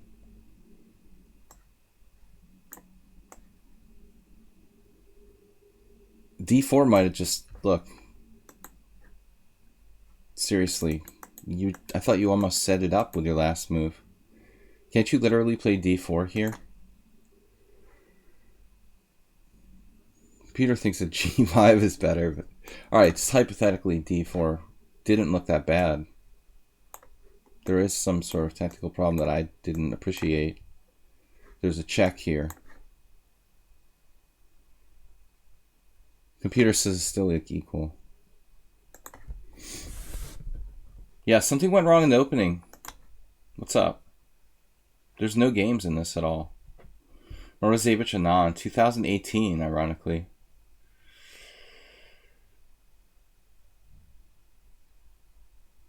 White did manage to draw this position once. Alright, so we're another subscriber. Sturkica. I'm going to pronounce it in a Hungarian way. Kicha. No, that would be CS. It would be Kisa. We'll just forget about trying to pronounce it. I don't know, you're not a subscriber now, are you? Berenzen is.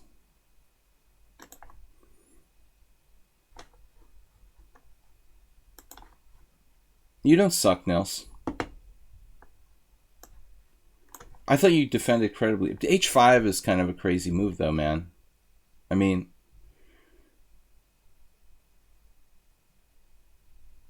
I'll play a weird move on move 2. There was a request for another Polish opening. Santa Sierra's Folly.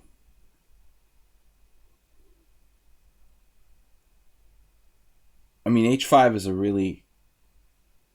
I understand you don't want to let me play H5, but you're really weakening your king side there. Could you possibly not play H5 and defend the position? No, but I thought that C6 was the main line too. Okay, what is D5 good?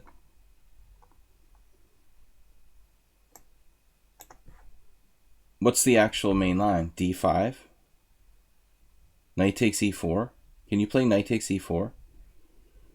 I was just kidding about the Halloween Frankenstein Dracula variation. Whatever. You know, to be frank with you, I thought that C6 was a line. It's not.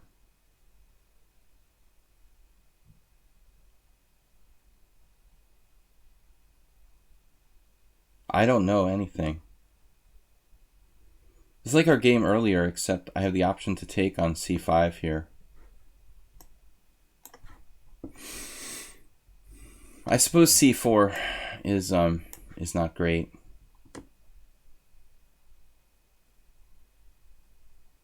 I could play d3, break it up. But I mean, it's a distinct possibility that black could go there. The other thing, maybe I should take on c5. I'm not sure exactly, because I don't play the Polish enough to know what I'm doing here.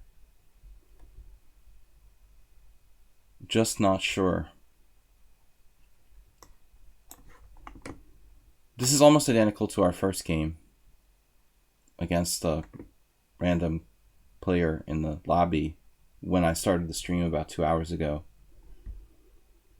But the move order was slightly different. I played c4, I guess, pretty early.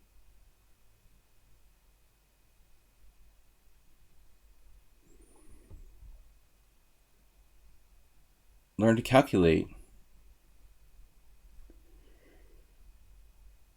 Well, you didn't really do anything too bad, Nils, until the very end, right?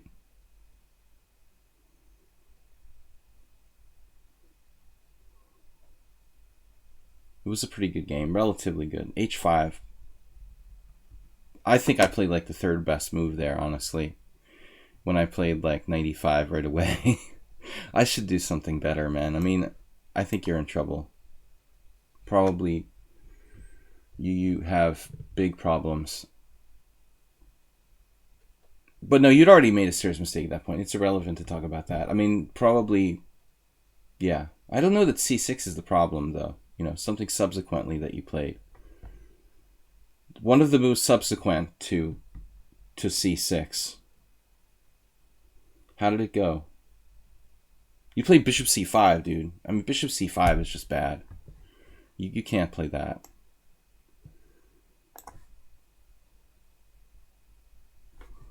That's where we have to find an improvement for black. Bishop c5 just blatantly loses time.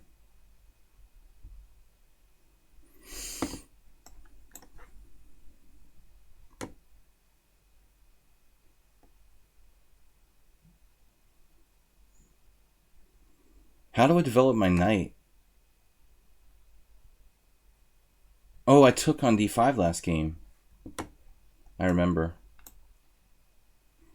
Yeah, but now I don't know, with my queen on c2.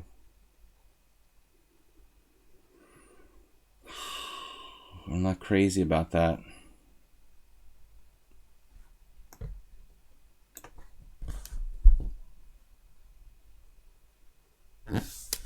Anonymous gifter gave Mr. Killy. That's ironic after I was asking if he was a sub. An anonymous gifter.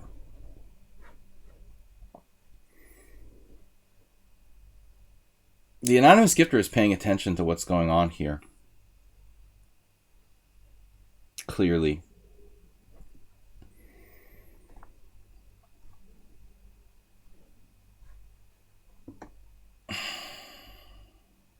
Do you guys remember the game I played first game today? Anybody? I sacked a pawn with like 95, 96, black castled queenside.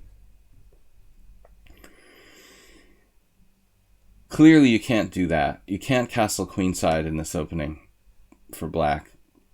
That's not an option.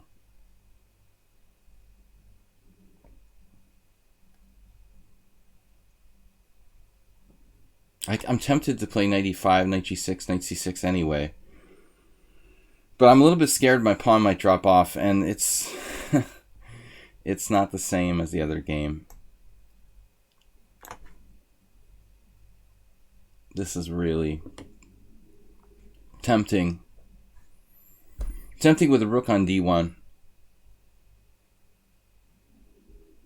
Wow, h4, h5 is +3. And 95 is the strongest move. Wow. It's only 1.5.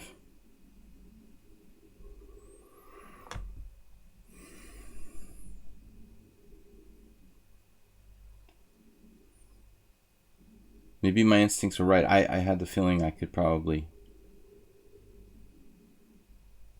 do knight g5 or something. We'll take on g6 is the question. And last game. But again, at the end of the day, I give up a powerful piece if I do that. So maybe my instinct not to play bishop takes g6, Nils, proves to be... I'm actually glad if I was right, because I thought I made a mistake during the game. I really did.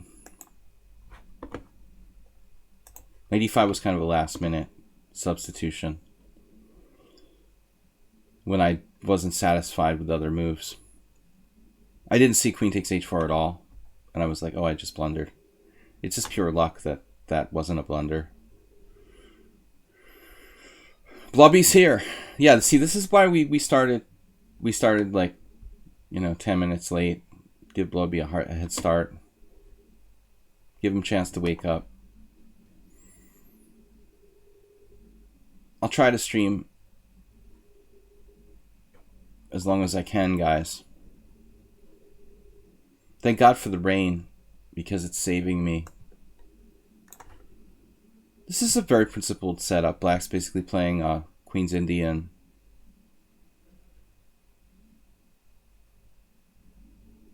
Formation. Very principled. A little bit worried about my f2 point. This is not what I expected, but it's playable. I thought he was going to take with the hanging pawns.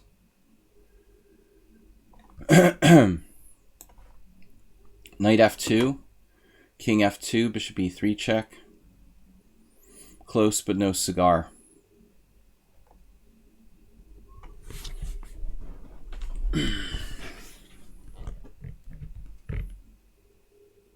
Rook c8, knight takes e4, bishop takes e3.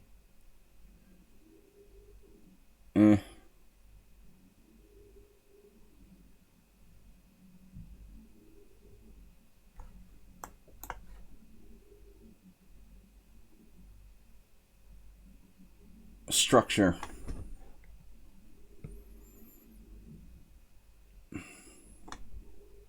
Black's holding. I don't remember our previous games, Berenson, so I don't really have a read on how you play.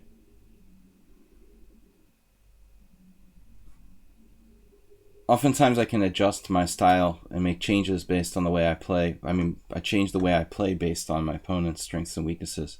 But if I don't know anything about someone, it's a more level playing field. I think one of my strongest abilities is the ability to change styles. That a lot of players don't have that. They're kind of one-dimensional.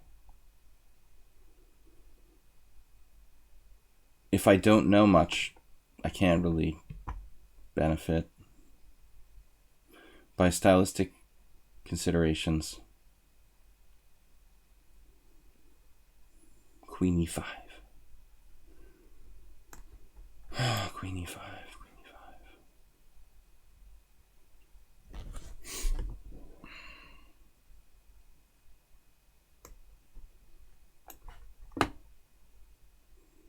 He can try some crazy d4.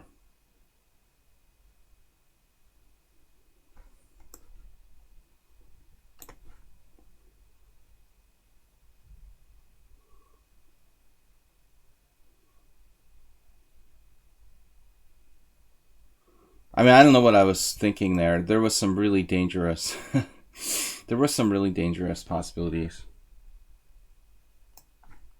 We managed to make it to the f5, the safe haven.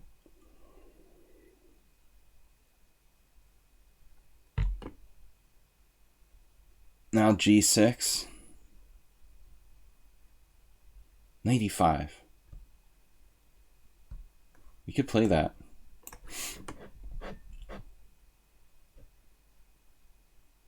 Similar theme as to last game.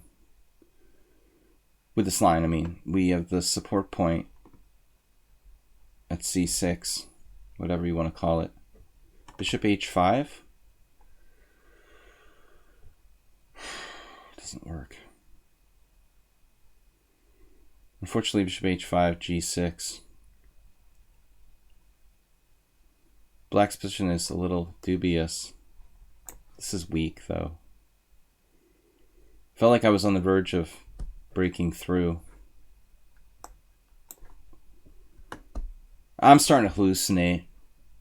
It usually happens after playing for like 2 hours. I start to just blatantly have hallucinations.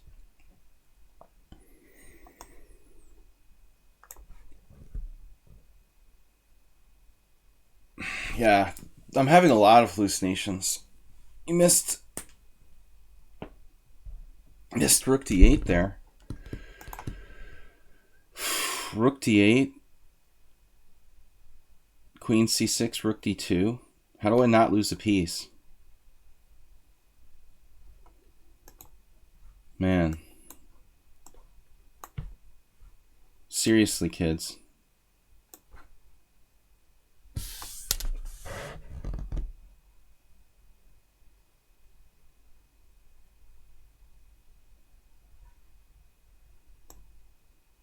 I had a better move?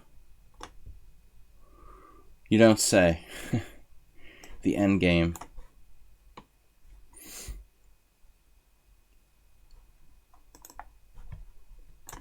This is an interesting endgame. White should have some serious winning chances.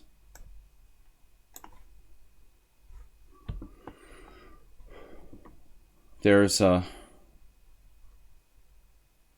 good king.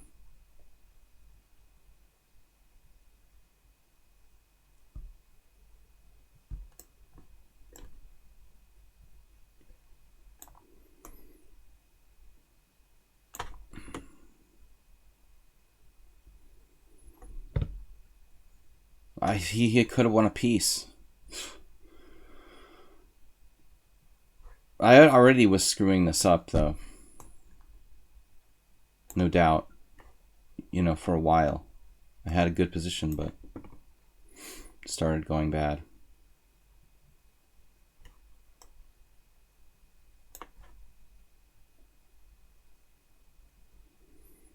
He's defending really well. So it's competing pawn majorities. G5.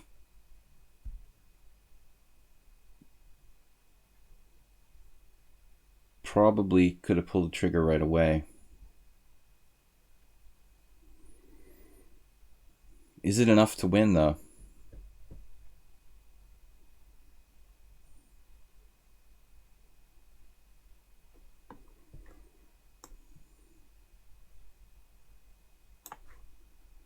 Oh, I just had a piece with bishop f5. All right. That was part of my plan, unfortunately. I was winning a piece now. Oops. But we'll take a pawn. Pawns are always better than pieces.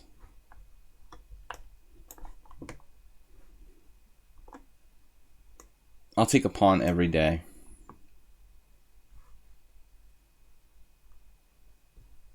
These pawns are extremely strong. Frozen. Nice bishop h8, though. Yeah.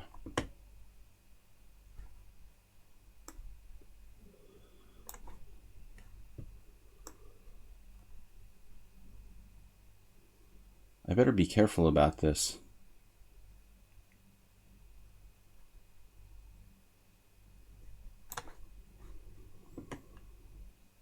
Probably not the best move, actually. King d7.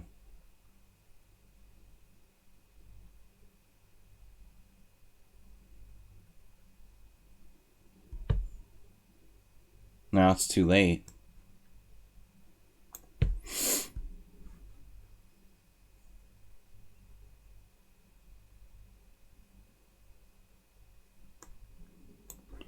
It is late.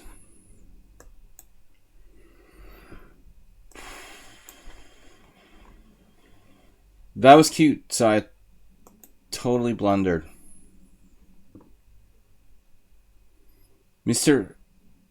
is... We've now got Baleful, who's a subscriber too, and Mr. Kitza. Call him Mr. Kitza.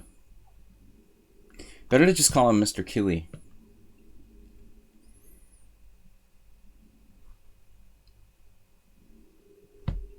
Let's play a little dunce opening. See, this also can become something just transposing back into normal chess, which I hate. The idea is to play independent, fun openings.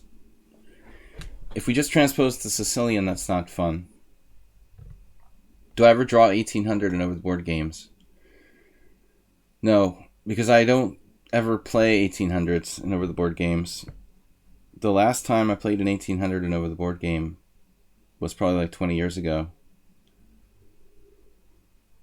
Okay, like the first round of the US Open would be the kind of place where I would play an 1800.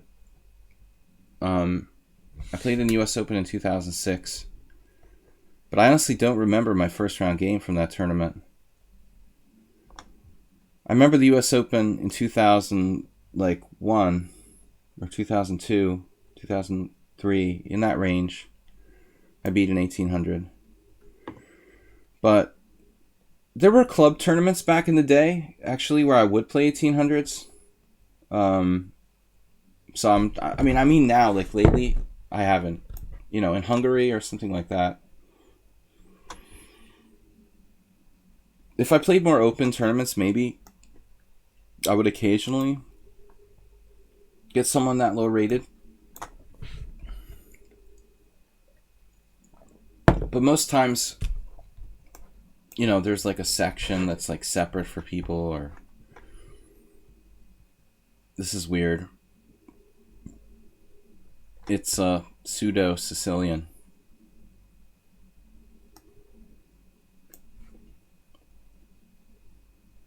G4.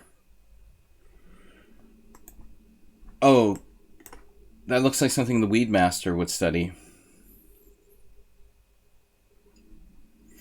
But D4 is a dunst line. I mean, I'm staying within the dunst, the Linkspringer Blobix.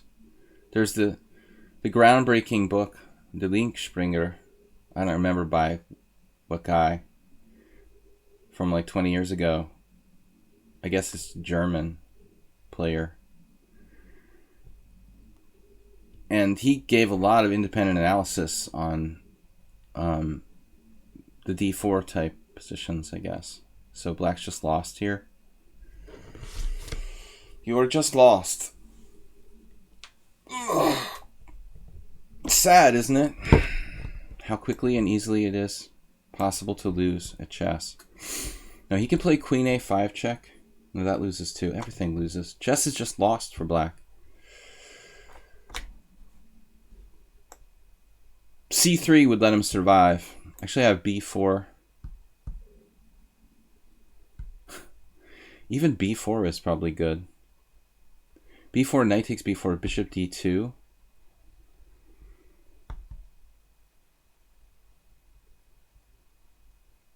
I feel like there's some way he could defend that position. King D8 or something. This at least is more forcing.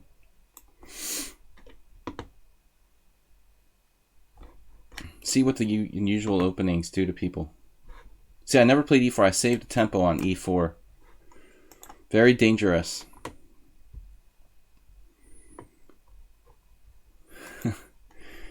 Alright, Baleful. Guys, I'm going to stream till 1 o'clock. That was the best game of your life. It sounds like you're talking about my last couple of league games in the Hungarian Team Championship. That's how I feel every Sunday. I just played the best game of my life.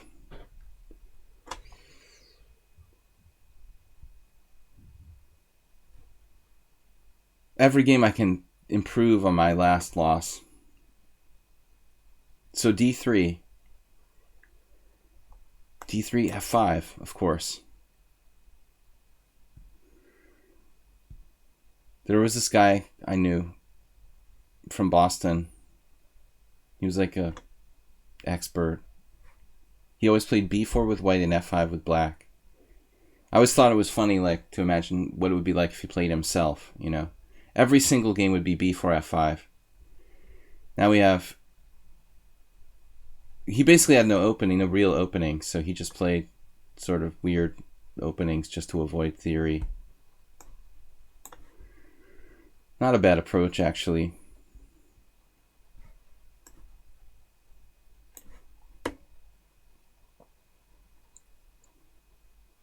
The upper Potzer level. I'm still trying to get there. You guys can help me get back to upper Potzer level.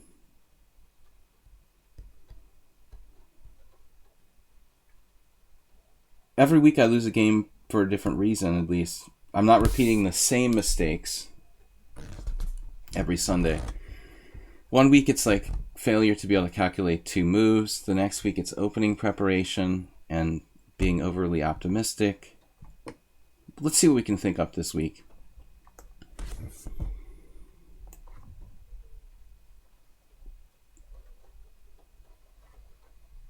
D6. I don't like that my bishop gets cut off. It's probably alright though.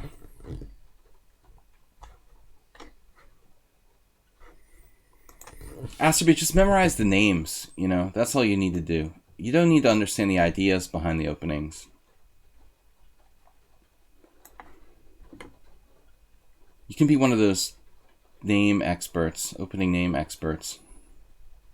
It sounds like you know what you're talking about. That's the important thing. This is basically, okay, actually knight c4 now will be a strong move. I'm just gonna, I really ought to just think about just taking it at this point. I mean, what's the difference? It's gonna get traded anyway.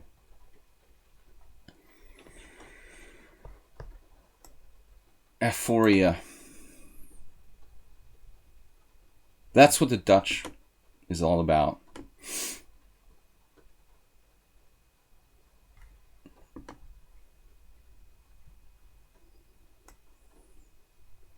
Classic. Kurdo-esque. You guys don't know who I'm talking about, but he was a local master who I played with a lot in New England. Dutch. One of the strongest rabbit bashers known to man.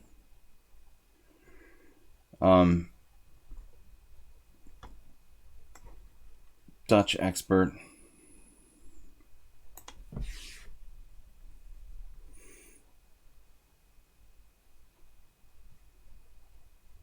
If you can talk chess at dinner parties, I hope you roll with an intellectual crowd. It's usually kind of a buzzkill with the jet set crew. Yeah, if you're asking that question, you're probably in the right place. What's a party? I'll never forget this date I had in college. It was the defining moment, you know, when your date asks you, well, what do you do for fun?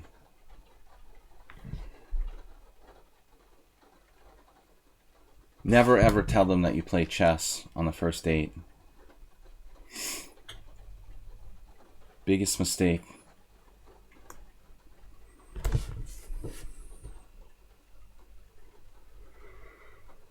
Then you're left wondering what happened. What did I do wrong?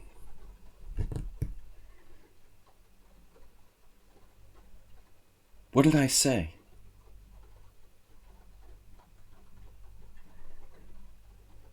So,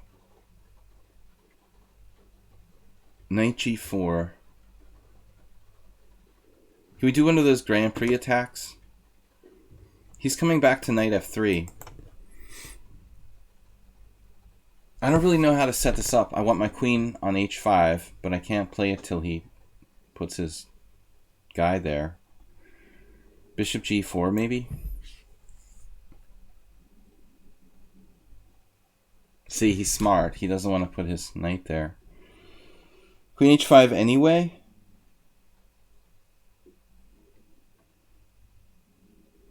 Queen takes, knight takes.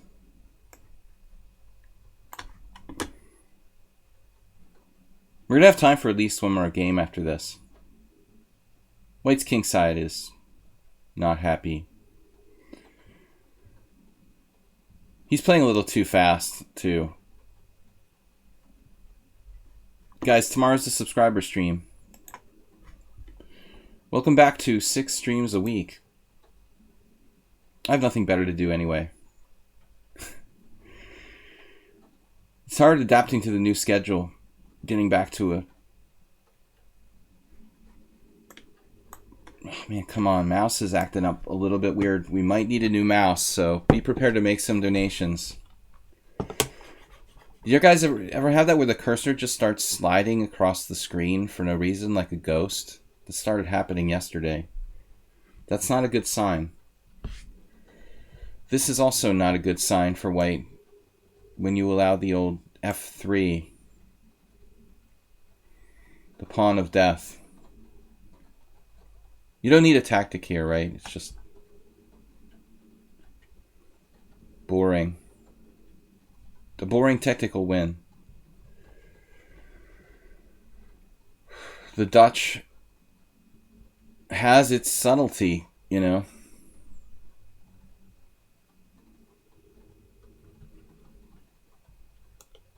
Yeah, it's acting up.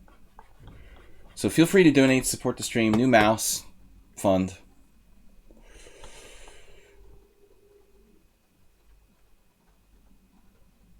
Getting the F pawn below the 4th rank, yeah. It's over.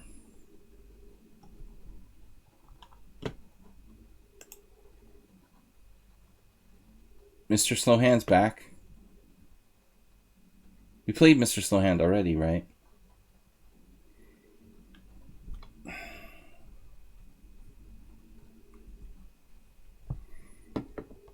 Alright, just because he's the #1 donator in my stream. He just donated again. I can be bribed to play a second game. It's an extra long stream. I'm going the full 3 hours.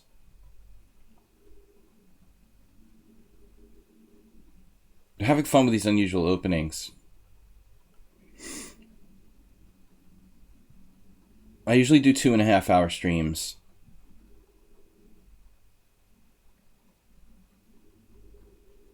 What are we going to do? We've played almost everything weird we can think of. Yeah, no, H4, I mean, that's Ponda style. It's not a real opening. I try to keep the openings sort of real. Last time we had Queen E2. We're going to talk about that on Thursday, tomorrow. I have a kind of weird setup that I play against the French that doesn't have a name. We're going to try that now.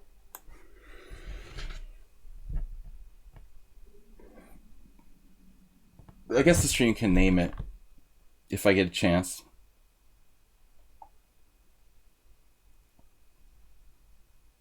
I just basically put my knights on f3 and put my bishop on d3. It's like a Kopek. Rest in peace, Danny.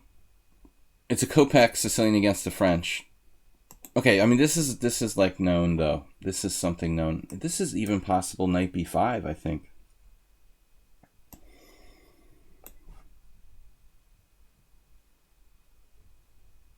3 pages. Don't play this. I used to play h4 when I was tilted all the time, just for fun. And now I think even b4 is a move here. I think this is just a good dunst opening, where e6 is played, you know, instead of e5. It's basically like a tempo loss for black. Improved. So I've seen like real games in this position.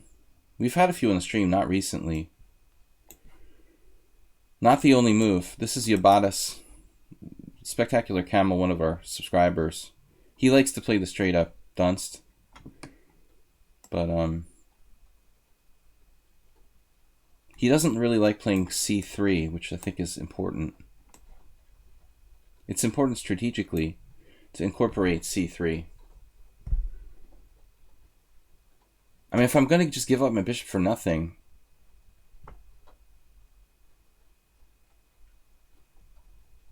Mr. Slowhand, thank you for the donation. As always.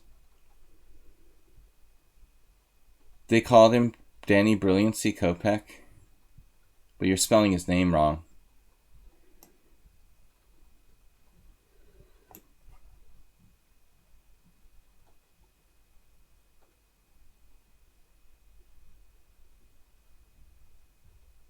I love the way that he played this, 97. Now I don't know if I really have any play. I've given out my bishop pair for very little. Although it is a closed position. That's like the best move, probably. H5. Takes a lot of guts to play that move. As if he plays this every day or something.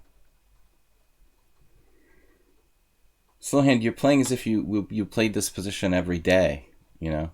I mean, that's unbelievable. He has the very, very best continuation against this possible.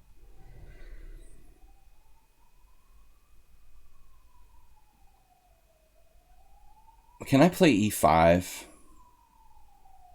E5, H4, knight E4, H3, G3.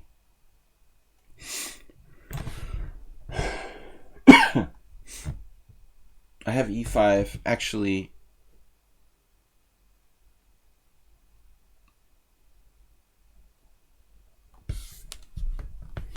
Kopek Sicilian. I never really respected that. No, I did something wrong. I guess bishop E5 is just bad in that particular position. I should play C3 instead. It's pretty clear.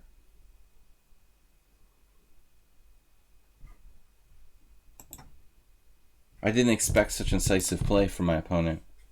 Such a random opening.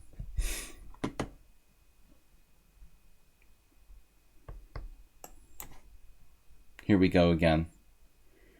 I think you should really probably go H3. But it's not forced or anything. He's thinking more about this long diagonal becoming a factor, which is understandable. I guess he could play F6. That's kind of mental. I wouldn't recommend it.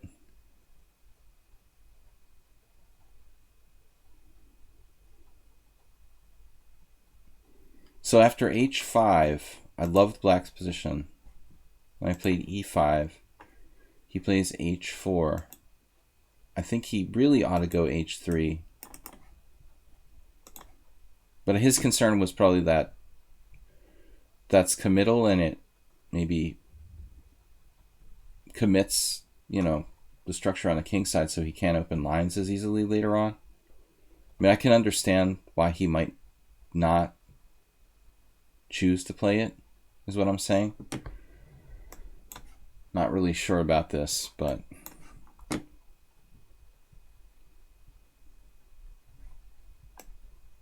we need to open it up pronto.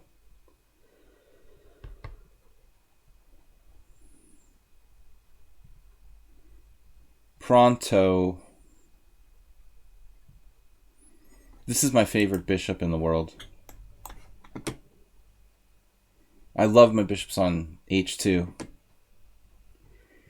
Very familiar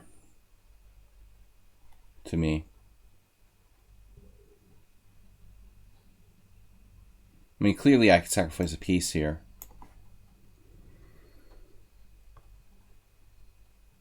As to whether it's sound or not is another question altogether.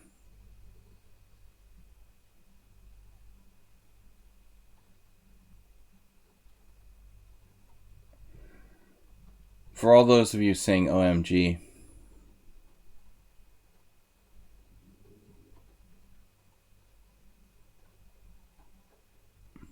those about to rock. Alright, whatever. Knight takes d4. Oof.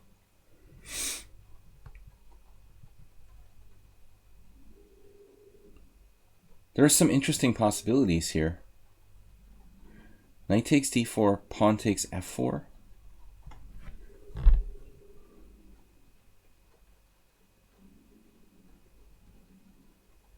There's also knight takes e5, bishop takes e5.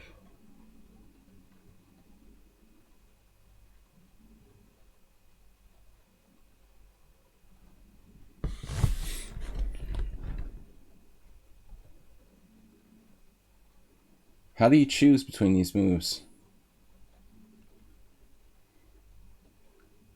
Knight takes d4, pawn takes f4.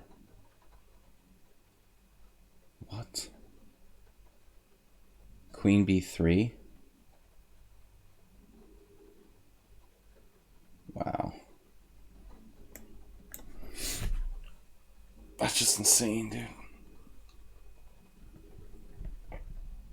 Ah, the quiet move. Probably doesn't work. Bratko, Kopek. Are you studying stuff? I think I played Bratko, dude. I played Bratko and Kopek. Bratko's some Slovenian guy, right? I met him in Ljubljana. Queen f3.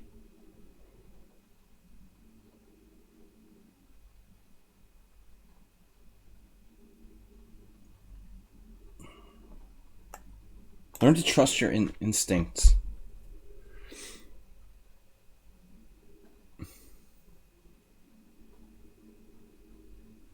I beat Bratko in a King's Indian with black. It was an E takes D King's Indian. You're not just making that up, right? That's a real person.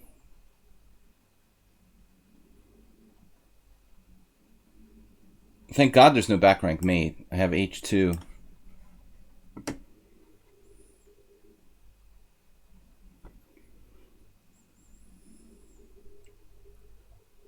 Where is everybody?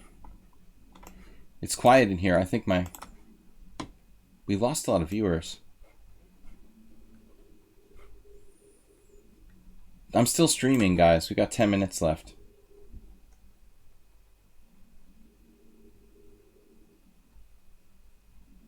Anita's sleeping. Wow. See, that's the funny part of it. Like, what's up, Anita? Long time no see. Good to see you. So, we lose American viewers, but we gain Europeans, which are worth more.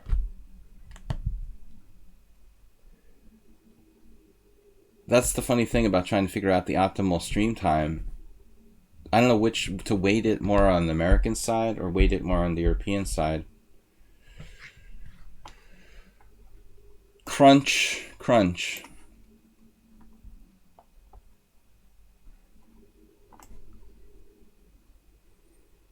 Oof.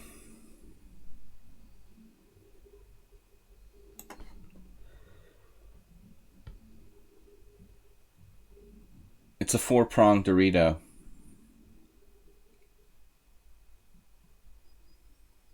How many prongs do Doritos have?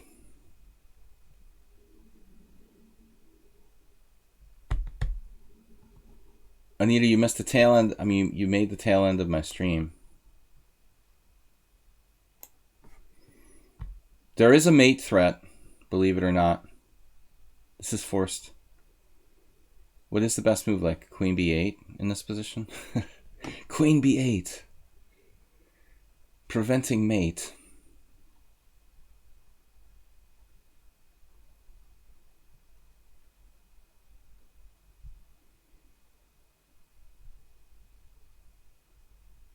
Need new schedule. Arabian mate. New schedule. Yeah, I played Bratko in Ljubljana Open. Also shock. Okay, guys, last game for today. The new schedule is Monday through Friday and Sundays. I alternate between 10 a.m. European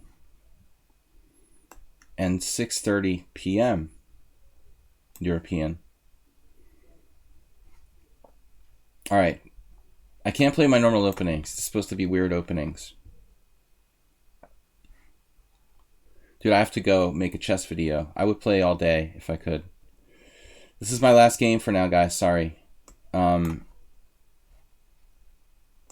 You can never give them enough.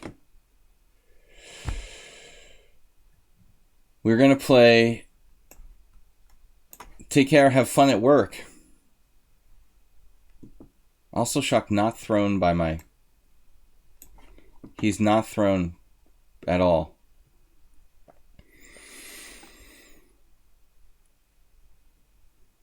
By the snake Benoni. Yes, Lohand, I said that. I don't know if you were listening to the stream or not while you played the game, but I felt that H3 was critical. All right, A6 is tempting, but I think this is more important.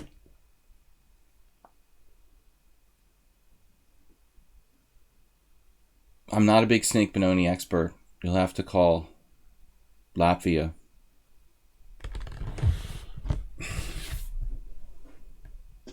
Ask for Mr. Midzis.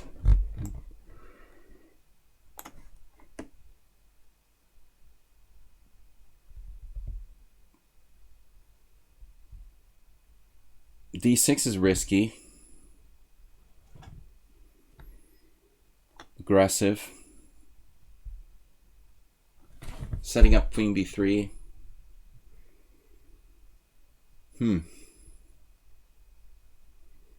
Well, H6.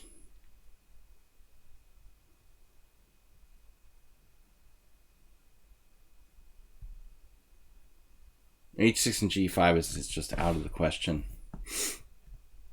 We could have a serious problem here. Yeah, he plays it all the time. It's like his favorite opening. Though he may have slowed down.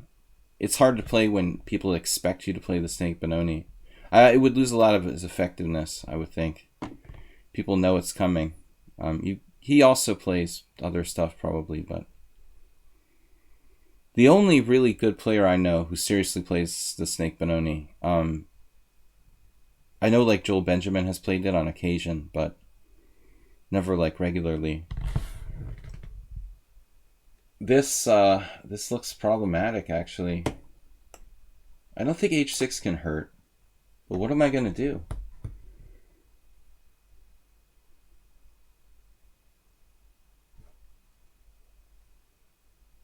How am I going to defend F7 without retreating my rook back to F8? What the heck? I guess I have to play something crazy here. B5. It's forced then. B5. B5. Then there's dangers of bishop takes F6, queen F6. That's not a problem. Alright, so it's B5. It's the only move. Bishop H4, B5. We sack a pawn. Try to stay in the game. Although, what if he just takes? Bishop B5.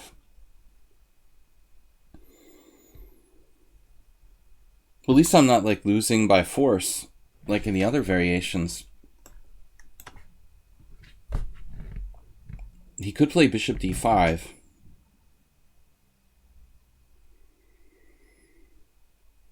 Knight C6. Bishop takes C6, D takes C6, D7. Bishop takes D7. No, even queen takes D7. That's not a problem. Bishop F6, queen F6. I like it when they play forcing moves.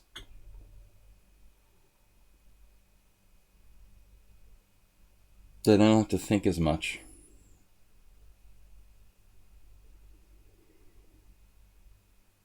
Man, White's play is just brutal. Again, surprising when someone plays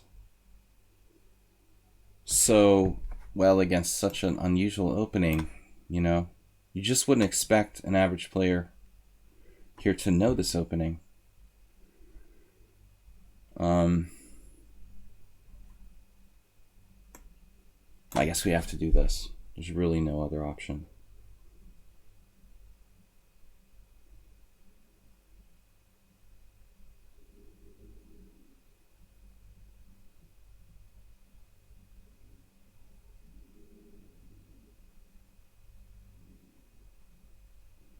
Guess there were other options. He could have played queen b3 anyway. Never say never.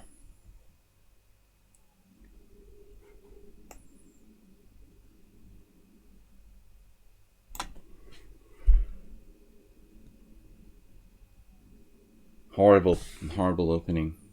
Never play this. I couldn't bring myself to play this in a tournament game. It's just too risky. Let's see, knight e5?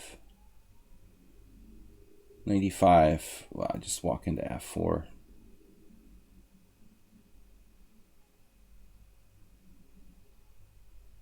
Unless you want to sack the exchange for nothing, which... Maybe it's not nothing.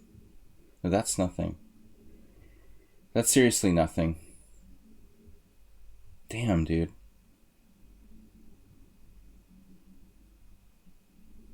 Wait. G5 may not be that bad. G5, knight G5, knight D5. Jesus. Queen D5, knight E5.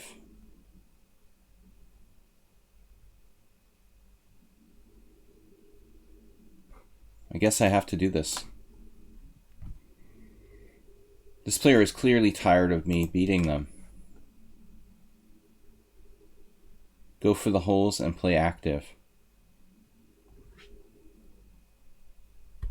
What does that mean?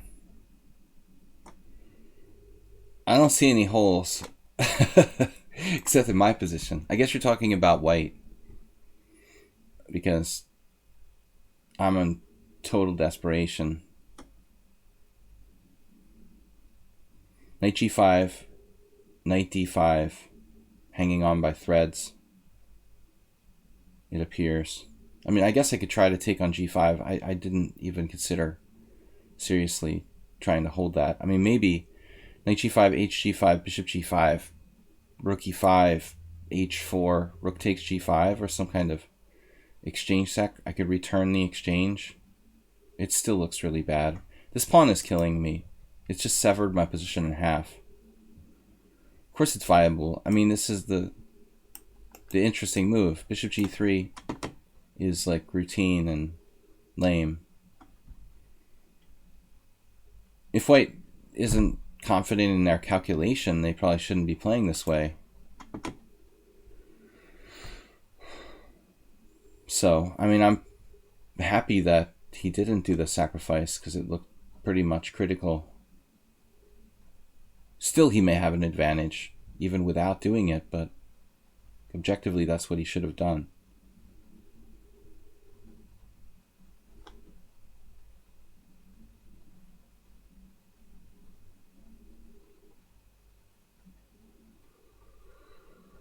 Yeah, I mean, it's a horrible position for black.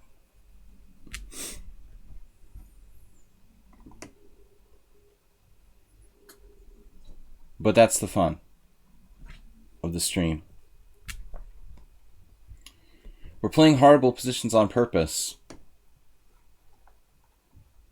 I'm impressed by also Shock's knowledge of the rather rare Snake Benoni. I mean, majority of chess players at any level, let alone, you know, below 2200, wouldn't waste their time really learning this.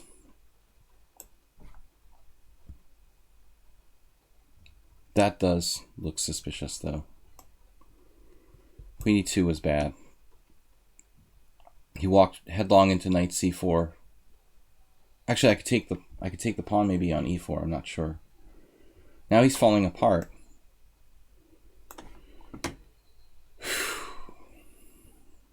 This was terrible. Terrible position. Now we're up a pawn.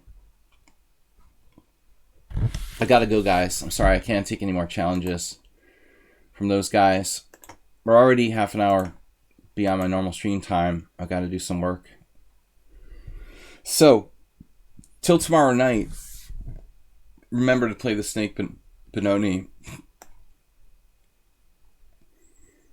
Remember not to play the Snake Benoni.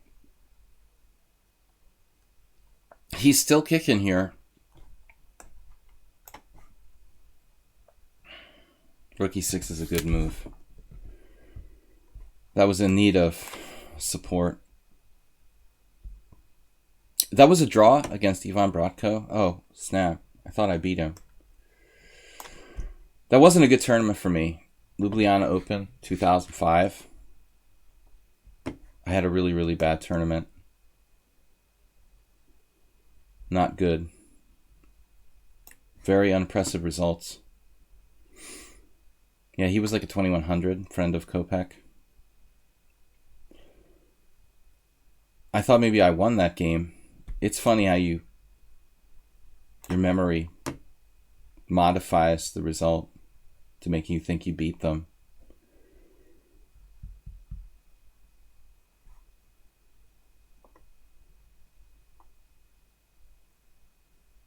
White is not giving up.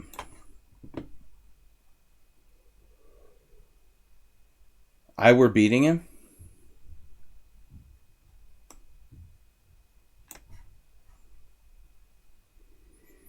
I were beating him grammatically.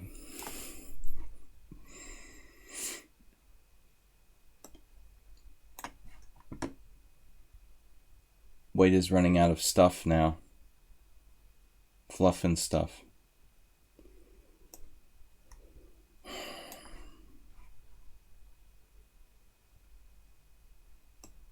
I hate giving up my d-pawn, but everything is under control. Oh man, he's got spicy moves.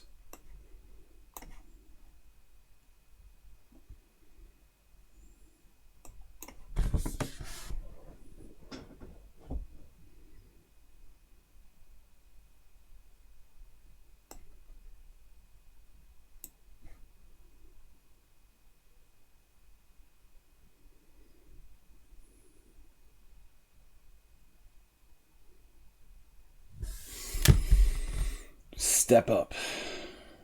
Rook e1, trading queens. Is there a refutation to that? Queen d8 check, king g7, queen d4 check, king g6. What are you going to do? OMG, I just blundered f7. It was a one-move threat. That's what he's going to do.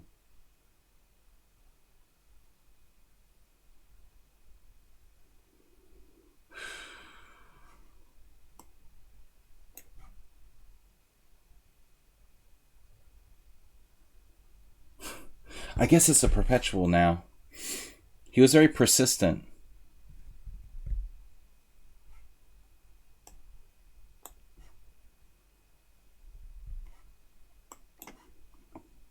Anyway, my position was so bad. You deserve a draw in this game. Not good, but man, what happened in the opening here? Is this all like perfect opening by White? Best move, best move, best move, best move, best move, best move, best move, best move, best move. Now he didn't play a4 like this game in the database, which is weird. a4 is the best move according to the computer, but it changed its mind at the last minute. Here my opponent innovated on move 15 with e4. I was beating him. I should have played g5 immediately, but I played this. Yeah. So I don't know about the opening, what I did wrong here. It looks like Black's just in trouble after d6. So we learned something.